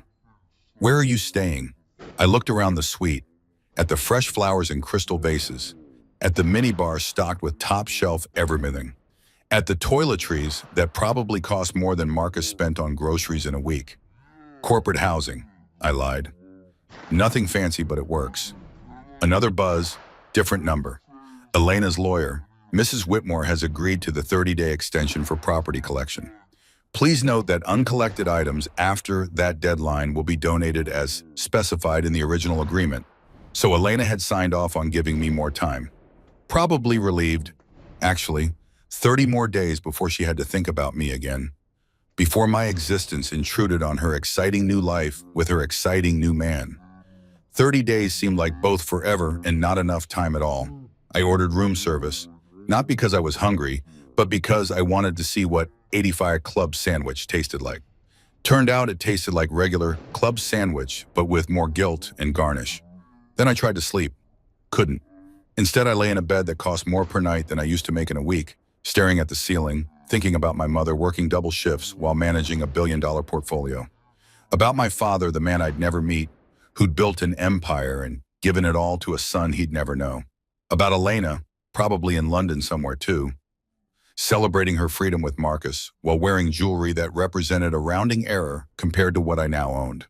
About revenge that looked like success, and success that felt like loneliness, and loneliness that money couldn't solve no matter how many zeros you added to the account. Morning came with rain. Of course it did, because London apparently had the same weather philosophy as my life, perpetually gray and vaguely depressing. I dressed carefully. Not in the suits Elena had bought me. Those were still in her penthouse, waiting to be collected or donated. Instead, I wore what I'd brought from the Tribeca apartment. Simple, well-made, the kind of clothes that didn't scream wealth but didn't apologize for existing either. The car arrived at 8:30 a.m. Same driver, different lawyers. These ones older, more senior, carrying themselves with the weight of people who'd spent decades managing other people's money. "Mr. Chen," the woman said as I slid into the car. "I'm Catherine Mills, senior partner. This is Robert Tang. We'll be accompanying you to this morning's meeting." "Is all this really necessary? The car, the escorts, the performance?" Robert finished, smiling slightly. "Yes, actually, you're about to take control of a billion-dollar portfolio, Mr. Chen. There are protocols, procedures, ways things are done. Part of our job is making sure you understand the world you're entering. And part of it is making sure that world takes you seriously," Catherine added. "You're young, unknown, coming out of nowhere to claim a fortune most people don't know existed. There will be skepticism, questions about your legitimacy, your competence, your right to control what your father built. The performative aspects, the cars, the lawyers, the careful orchestration, all of that sends a message that you're not to be taken lightly." "But I don't know what I'm doing," I said. "Neither did your father when he started," Robert said. "Neither does anyone, really. The difference between people who succeed with inherited wealth and people who squander it isn't knowledge.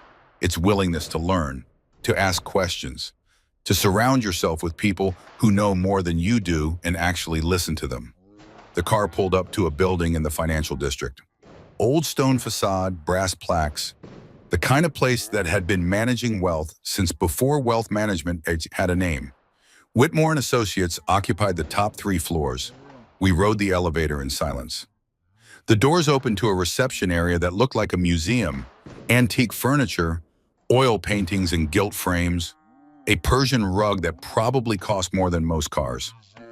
And standing in the center of it all, a man in his late 70s with white hair and piercing blue eyes.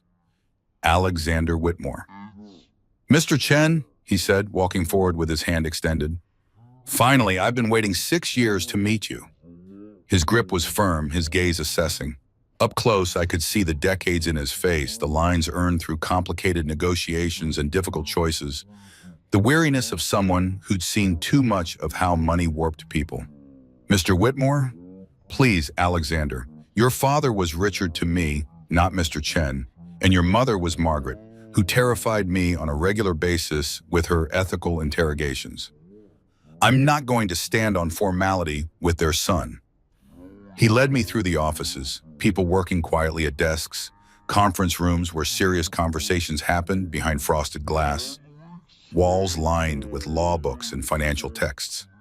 Finally, a corner office with windows overlooking the city, a conference table already set up with documents, binders, pallets, everything organized with military precision.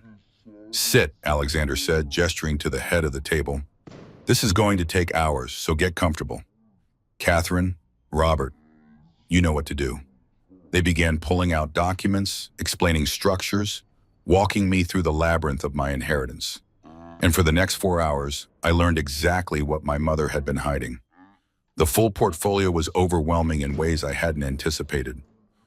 It wasn't just the properties or the investments or the board positions.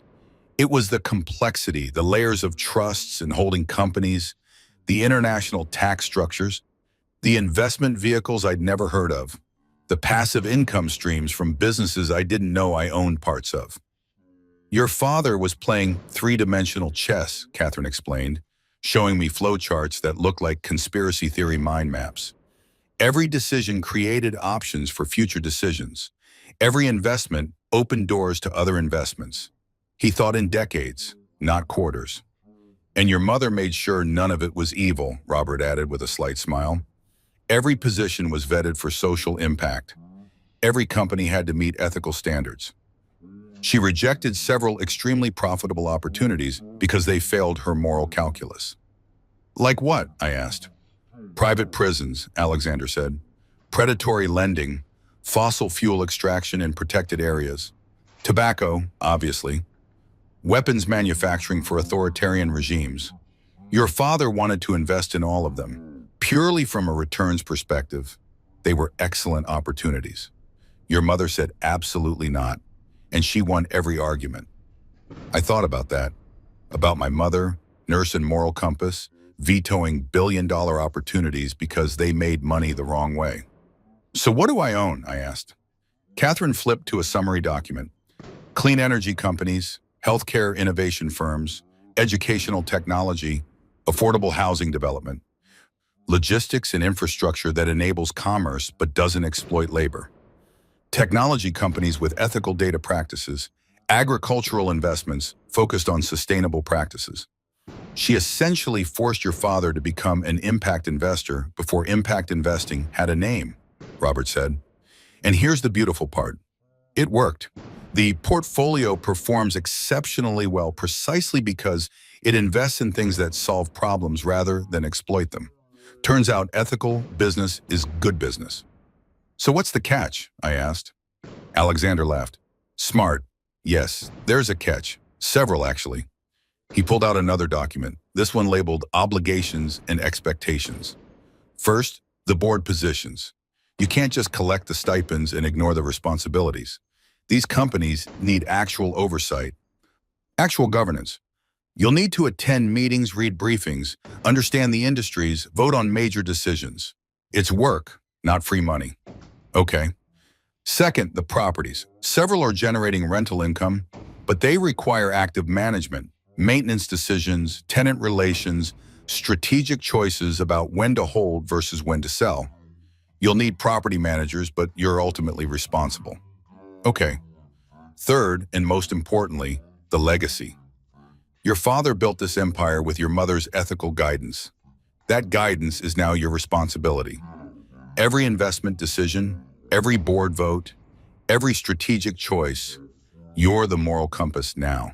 And people will be watching to see if you maintain the standards she set. He paused, studying me. No pressure, obviously. I laughed, slightly hysterical. Right.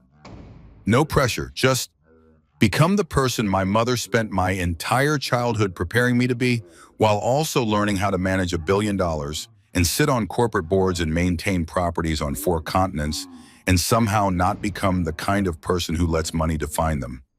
Easy. Actually, Alexander said quietly, I think you'll be fine. Why? Because you're terrified. People who inherit wealth and immediately think they know what they're doing, those are the ones who crash and burn.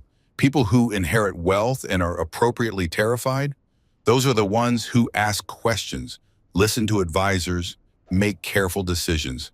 Fear is healthy. It keeps you humble. Catherine slid one more document across the table. There's also this. I looked down. It was a sealed envelope. My name written on the front in my mother's handwriting. Alexander stood. We'll give you some privacy. Take your time. When you're ready, we'll be outside. They filed out, closing the door behind them. I sat alone in that conference room, surrounded by documents explaining my billion-dollar inheritance, holding the last letter my mother would ever write me. Outside the windows, London continued its daily business. People rushing to meetings, making deals, building careers, living lives that intersected with money but weren't defined by it. I took a breath and opened my mother's final message. My darling David, if you're reading this, you've made it to London. You've seen the portfolio. You've met Alexander and his team. You've started to understand what your father built and what I protected. And you're probably terrified. Good. The handwriting was shakier than in the first letter. She must have written this even closer to the end, when the cancer had stolen more of her strength. I had to squint to read some words, had to guess at others where her hand had trembled too much to form letters properly. I need to tell you something I couldn't say in the first letter. Something about your father that changes everything. Richard didn't just give you money, David. He gave you a choice. When he knew he was dying, heart disease, same thing that killed his father, he rewrote his entire estate plan. His legitimate children, the ones from his marriage, they got the company, the public legacy, the Chen name in the business world, everything their mother expected them to inherit. But you got something different. You got freedom. His public fortune was tied to obligations, board seats he'd held for decades, family expectations, social responsibilities, the weight of being a Chen in the circles where that name mattered. His children inherited all of that. The privilege, yes, but also the prison. You inherited the private fortune, the one he built separately, carefully, with no strings attached. No family obligations, no expectations from ancestors or society or anyone except yourself. My hands were shaking now. Do you understand what that means? You don't have to be anyone. You don't have to maintain a dynasty or live up to a name or perform for people who knew your father. You get to decide completely, totally who you want to be. You can take the board seats or decline them, keep the properties or sell them. Stay in New York or move to Tokyo or disappear to a beach somewhere and never think about money again. You can be a philanthropist or an investor or a teacher or absolutely nothing at all. That's the gift, baby. Not the money, the choice. Your half-siblings will never have that. They'll spend their lives being Richard Chen's children, living up to his legacy, trapped by expectations and obligations in the weight of a name they didn't choose. You get to be David Chen, whoever that turns out to be. But here's what I need you to understand. With that freedom comes responsibility, not to your father's memory, or to his business empire, or to anyone else's expectations. Responsibility to yourself. You have resources now that most people can't imagine. Resources that can change lives, solve problems, build things that matter. What you do with them, how you use this freedom, that's the real inheritance. Will you use it to become someone I'd be proud of? Someone you'd be proud of? Or will you let it make you lazy, entitled, disconnected from the people and struggles that shaped you? I can't control that. Your father couldn't control it. That's why we built all these structures, all these delays, all these tests, not to control you, but to give you the best chance of controlling yourself. The money isn't a reward, David. It's a tool. What you build with it is up to you. But if you're reading this in Alexander's office, overwhelmed and scared and wondering how the hell you're supposed to do any of this, then I'll tell you what I would have told you if I were still there. Start small. Start with one thing that matters to you, one problem you want to solve, one person you want to help, one corner of the world you want to make slightly less terrible. And then do that, just that. Let everything else wait. You don't have to change the world tomorrow, baby. You just have to show up today and try to be decent with the resources you've been given. The rest will figure itself out. The letter continued, but my vision was blurring too much to read clearly. I blinked hard, trying to clear my eyes, trying to hold it together in this conference room where lawyers who'd known my mother were probably listening outside the door. I'm sorry I won't be there to see who you become. I'm sorry I had to lie to you for so long. I'm sorry for every hard moment, every struggle, every time you went without something because I was pretending we couldn't afford it when we absolutely could. But I'm not sorry for raising you the way I did. I'm not sorry for making you work for things, fight for things, understand that nothing worth having comes easy. Because now when you have everything, you'll know what nothing feels like. And that knowledge, that memory of struggle, that's worth more than any amount of money I could have given you. You're going to be fine, David, better than fine. You're going to be exactly who you're supposed to be. I love you. I've always loved you. I'll love you forever. Now go build something beautiful with the mess I've left you, Mom. P.S. Alexander has something else for you, a key. Ask him about the safety deposit box in the vault downstairs. Your father wanted you to have what's inside, but he wanted you to decide when you were ready to see it. Don't rush. Some truths can wait until you're strong enough to carry them. I set the letter down carefully, like it might disintegrate if I handled it too roughly. Outside the windows, London continued. Rain had started again, painting the glass in rivulets that distorted the city into something abstract and unreal. I thought about my half-siblings, somewhere in the world carrying the burden of being Richard Chen's legitimate children, managing his company, living up to his public legacy, trapped by the weight of expectations I'd never have to bear. I thought about Elena, who'd thrown me out because I wasn't enough, wasn't exciting enough, wasn't wealthy enough, wasn't whatever enough, never knowing that I was inheriting freedom itself. And I thought about my mother working herself to death to give me the gift of choice. The door opened quietly. Alexander stepped in, saw my face, and stopped. She had that effect on people, he said gently. Even from beyond the grave, Margaret Chen could make you feel simultaneously loved and terrified. She mentioned a safety deposit box. He nodded. I have the key. When you're ready, we'll go down together. But David, there's no rush. That box has been waiting 6 years. It can wait another day, another week, however long you need. What's in it? Letters from your father, photos, personal items he wanted you to have, things that will answer questions about who he was, why he made the choices he made, what he hoped you'd become. More tests?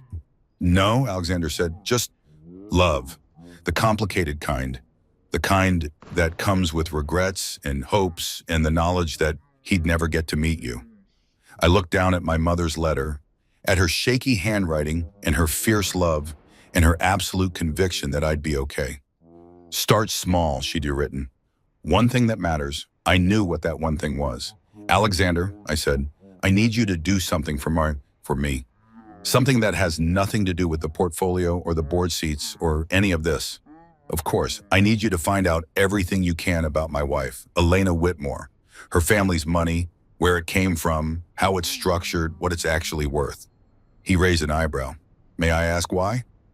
Because she thinks she won, and I need to know exactly what she thinks she won before I decide what to do about it. Alexander smiled, small, knowing, the expression of someone who'd seen this play before and knew how it ended. Your mother would approve, he said. She always said the best revenge was understanding your opponent better than they understood themselves. This isn't revenge, isn't it? I thought about that, about Elena's casual cruelty, about 7 years of making me feel small, about being thrown out like trash while she celebrated with her someone. Maybe it is, I admitted, but the quiet kind, the kind that doesn't destroy, it just reveals. Those are the most satisfying ones, Alexander said. I'll have a full report by tomorrow morning. Everything, finances, properties, family history, business dealings, scandals, secrets. If it exists, we'll find it. Thank you. He moved toward the door, then paused. David, your mother spent 6 years preparing for this moment, planning every detail, anticipating every contingency, making sure you'd be protected and prepared. But there's one thing she couldn't plan for. What's that? What kind of man you'd choose to be with all this power? That's on you now. Choose well. He left me alone with my mother's letter and the weight of $1 billion and the question that would define everything that came next. Who was I going to be? The hotel suite felt different when I returned that evening. Not physically, it was still absurdly luxurious, still decorated with the kind of tasteful excess that whispered old money. But something in me had shifted during those hours in Alexander's office, reading my mother's final words, understanding for the first time what she'd actually given me. Not just money, freedom. I stood at the window watching London's lights flicker on as dusk settled over the city. Somewhere out there, Elena was probably having dinner with Marcus, laughing about how smoothly the divorce was proceeding, how grateful she was to be free of the husband who'd never quite measured up. She had no idea I was here, had no idea I'd been 3 rows behind her on the flight, had no idea that the broke, desperate man she'd discarded was standing in a suite that cost more per night than she'd given me to rebuild my entire life. My phone buzzed, a message from Alexander. Preliminary report attached, full analysis by morning, but these are the highlights. Call me if you have questions. I opened the attachment. Whitmore Family Financial Overview. Preliminary. Elena Margaret Whitmore, age 34. Primary residence, Manhattan, NY. Penthouse, Upper East Side. Estimated personal net worth, $8.2, which is $8 million. That was what Elena had, what her whole family had given her, the trust fund she'd lived off, the wealth that had made her feel entitled to judge everyone else's financial worth. $8 million. I owned property worth more than that, individual properties. The Paris apartment alone was worth almost 3 times her entire net worth. I kept reading. Source of wealth. Family trust fund established by grandfather, Harrison Whitmore, 8.2 M sum. No significant personal income or business ventures. Trust generates approximately $320K annually in distributions.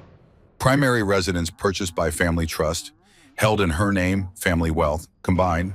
Father Robert Whitmore, 42 M, real estate holdings, primarily commercial. Mother Catherine Whitmore, 18 M, inheritance from her family. Total family net worth, 68 M, $68 million. That was the entire Whitmore family fortune. The wealth that had made them feel superior, that had bought them into the right clubs and the right circles and the right zip codes.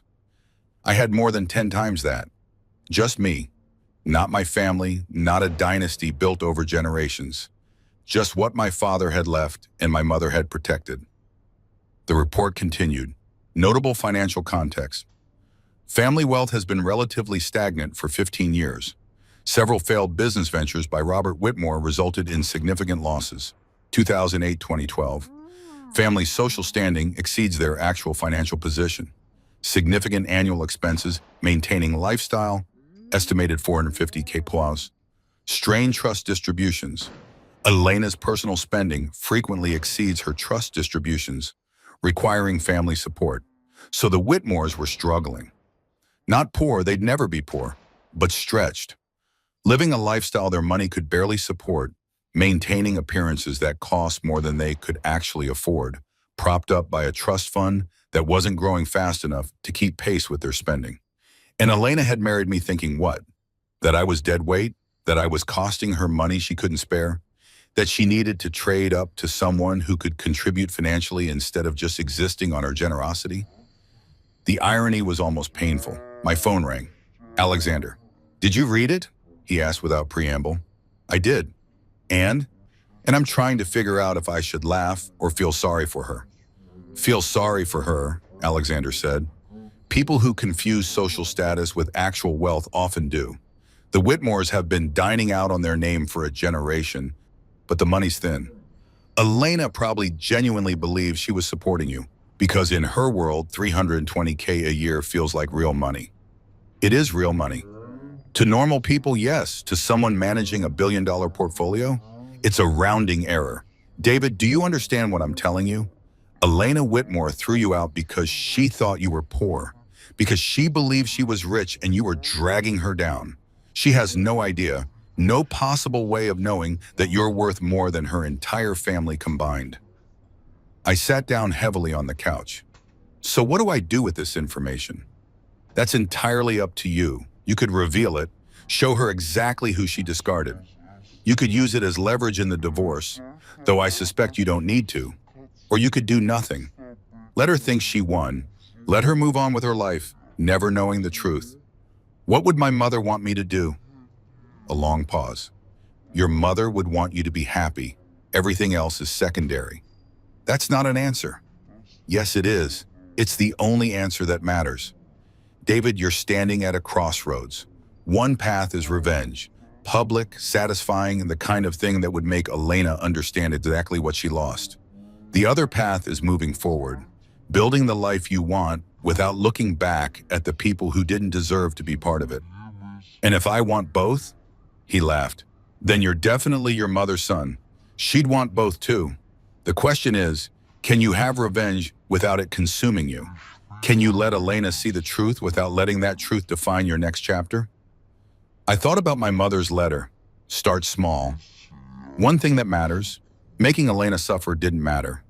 Not really. What mattered was building something with this freedom I'd been given. Something that would make the last 6 years of planning and protecting worth it. But letting her think she'd won. Letting her move through life believing she'd upgraded, believing I was the mistake she'd successfully corrected. That stuck in my throat like broken glass. There's something else in the report, Alexander said quietly. Page 3. You should read it. I scrolled down. Recent developments. Elena Whitmore has been in a relationship with Marcus Hendricks for approximately 8 months. Hendricks, age 36, investment banker. Personal net worth, $12 million. Relationship began while Elena was still married to David Chen. Evidence suggests financial motivation. Hendricks has been supporting several of Elena's expenses that exceeded her trust distributions. Hendricks recently proposed marriage last week. Wedding planned for spring 2026. The room tilted slightly. 8 months. She'd been cheating for 8 months. Had probably started planning the divorce the moment she'd secured Marcus as her replacement. Someone with more money, better prospects, willing to subsidize the lifestyle her trust fund couldn't quite support. I hadn't been dumped because I wasn't exciting enough. I'd been dumped because someone richer had come along. David? Alexander's voice came through the phone. Are you still there? She's engaged, I said flatly. To the man she was cheating with. The man who's worth slightly more than her. Just enough to solve her financial problems. Yes. So this was never about love or excitement or any of the reasons she gave me. It was just an upgrade, a financial transaction. It appears so. I thought about the letter she'd left on the pillow, about how she'd needed someone who excited her, who challenged her, who made her feel alive, about how I'd been too comfortable, too safe, too settled. All lies, pretty lies designed to make the betrayal feel like something other than what it was. A cold calculation about who could better fund her lifestyle. Alexander, I said slowly, I'm going to need that full report as soon as possible. I thought you might. It'll be ready by morning. And one more thing. Can you find out where Elena's staying in London? What she's doing here? A pause. I can, but David, what are you planning? I don't know yet, I said honestly, but I think it's time Elena Whitmore met the real David Chen, not the broke husband she discarded, not the grateful recipient of her charity, the actual person I am now. And who is that? I looked around the suite, at the life my mother had built for me in secret, at the freedom my father had died to give me, at the choice that was finally, completely mine. I guess we're all about to find out. The full report arrived at 6:00 a.m. I'd been awake since 4, unable to sleep, my mind churning through possibilities and scenarios and the strange arithmetic of revenge. How much was enough? How far was too far? Where was the line between justice and cruelty, between revealing the truth and weaponizing it? My phone lit up with Alexander's message. Full analysis attached. Also, Elena is staying at Claridge's, room 507. She has dinner reservations tonight at the Ledbury, 8:00 p.m. Table for 2. Thought you might want to know. I opened the report. It was thorough, devastating really, in its clinical dissection of Elena's life and choices. Whitmore Family Financial Analysis. Complete. The first section covered what I already knew. The trust fund, the stagnant wealth, the lifestyle that exceeded their means. But then it got interesting. Marcus Hendricks, detailed profile, background, investment banker at Rothschild & Co. Annual salary, $850K base plus bonus, average 1.2 M total. Personal net worth, 12 M, primarily stock portfolio and real estate. Recently purchased engagement ring, 180K, financed, not paid outright. So Marcus wasn't as wealthy as he appeared either. Was carrying debt to maintain appearances, just like the Whitmores. The engagement ring alone, financed instead of purchased, Told me everything I needed to know about his actual liquidity. Relationship timeline, January 2025. First documented contact at charity gala. February 2020, regular dinner meetings. Elena's credit cards show 15 plus expensive restaurant charges. March 2020, first evidence of affair, hotel room charge to Elena's card. Full October 2020, escalating relationship while Elena remained married. October 15th, 2025, Marcus proposed. October 19th, 2025, Elena initiated divorce proceedings. She'd waited, had secured the proposal first, made sure Marcus was committed, then pulled the trigger on ending our marriage. Clinical, calculated. The kind of strategic thinking people applied to hostile takeovers, not relationships. Financial arrangements. Marcus has been supplementing Elena Mana's expenses since April 2025. Estimated $8,000 a month in additional support, dinners, travel, shopping. Elena's trust distributions insufficient to maintain her lifestyle without supplementation. Marcus appears to believe Elena's family is wealthier than they actually are. That last line made me pause. Marcus thought he was marrying serious money, thought the Whitmore name came with Whitmore wealth, probably assumed Elena's trust fund was just the visible portion of a much larger fortune. He had no idea she was essentially broke by the standards of the world they moved in. No idea that $320K a year sounded impressive until you tried to maintain a Manhattan penthouse and a luxury lifestyle on it. They were both lying to each other about money. How perfectly appropriate. Current London trip. Purpose, pre-wedding planning, meeting with the luxury vendors. Marcus joined Elena in London on Sunday. Separate flight, separate hotel. They're maintaining separate accommodations for propriety. Elena's word to hotel staff. Wedding venue scouting scheduled for Tuesday, Thursday.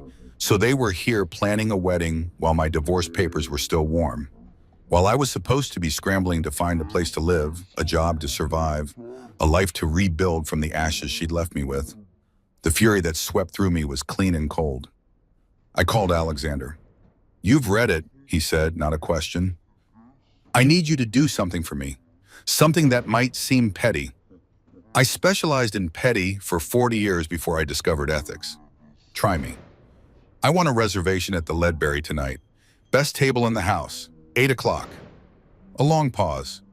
"David, I'm not going to make a scene, Naomi. I'm not going to confront her. I just want her to see me. Want her to wonder how the broke husband she threw out is dining at one of the most expensive restaurants in London 3 days after she left him with $700. And then? And then nothing. I'll eat dinner, pay with the card you gave me. Let her see it happen. Let her mind work on that mystery for a while." Another pause. "Your mother would tell you this is a bad idea." "My mother left me $1 billion specifically so I could make my own choices. This is my choice." "Fair enough. I'll have the reservation made. Should I arrange for company? You'll look odd dining alone." He was right. Showing up solo would seem sad, desperate, like I was trying too hard.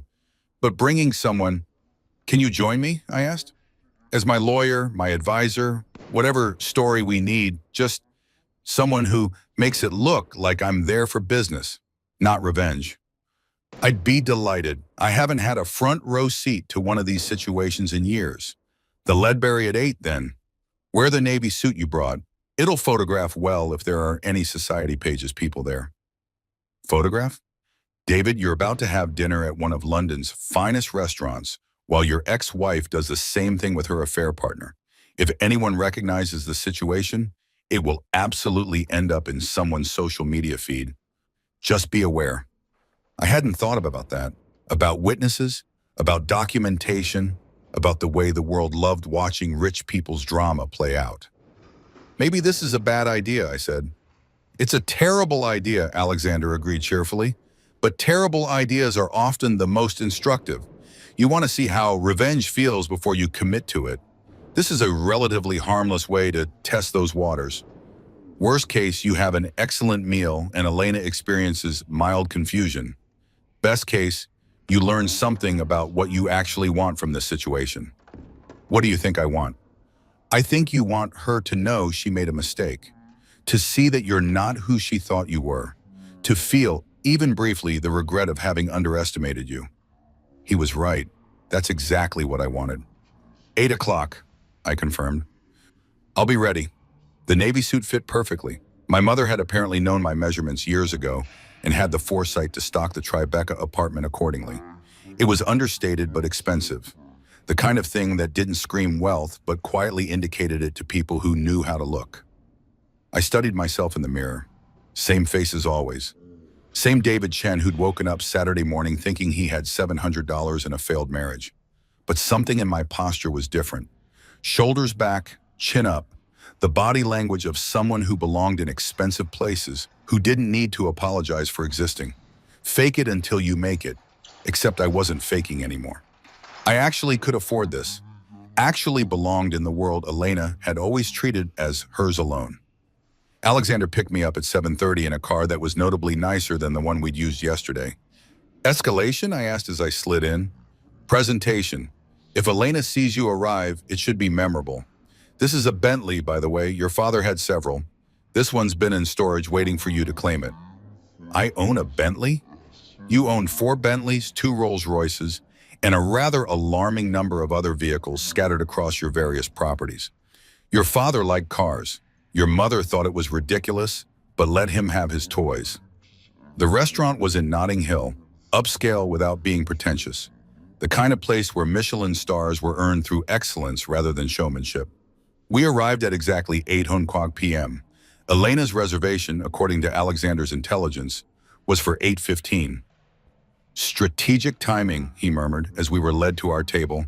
Center of the room, impossible to miss. Perfectly positioned to see everyone who entered.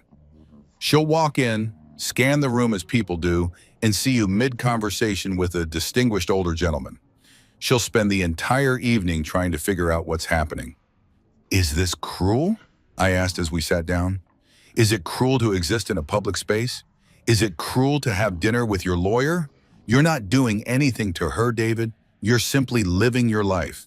If she finds that disturbing, well, that's rather the point, isn't it? The menu arrived. Bunsbad, no prices listed, always a sign of a place that catered to people who didn't need to think about cost. I ordered without looking at what things might total, a small rebellion against years of being the person who'd calculated every expense. At 8:17 p.m., Elena walked in. She was stunning as always. Black dress, perfectly cut, jewelry that caught the light just right. Hair done professionally, makeup flawless, the complete picture of a woman who'd spent hours preparing to be looked at. Marcus was with her, tall, handsome in that generic banker way, expensive suit, confident smile. They looked like an advertisement for luxury, for success, for having won at life. Elena scanned the room as predicted. Her eyes landed on me. I watched the recognition hit, the double take, the confusion, the moment of trying to reconcile what she was seeing with what she believed should be true. I was supposed to be in New York, broke, scrambling.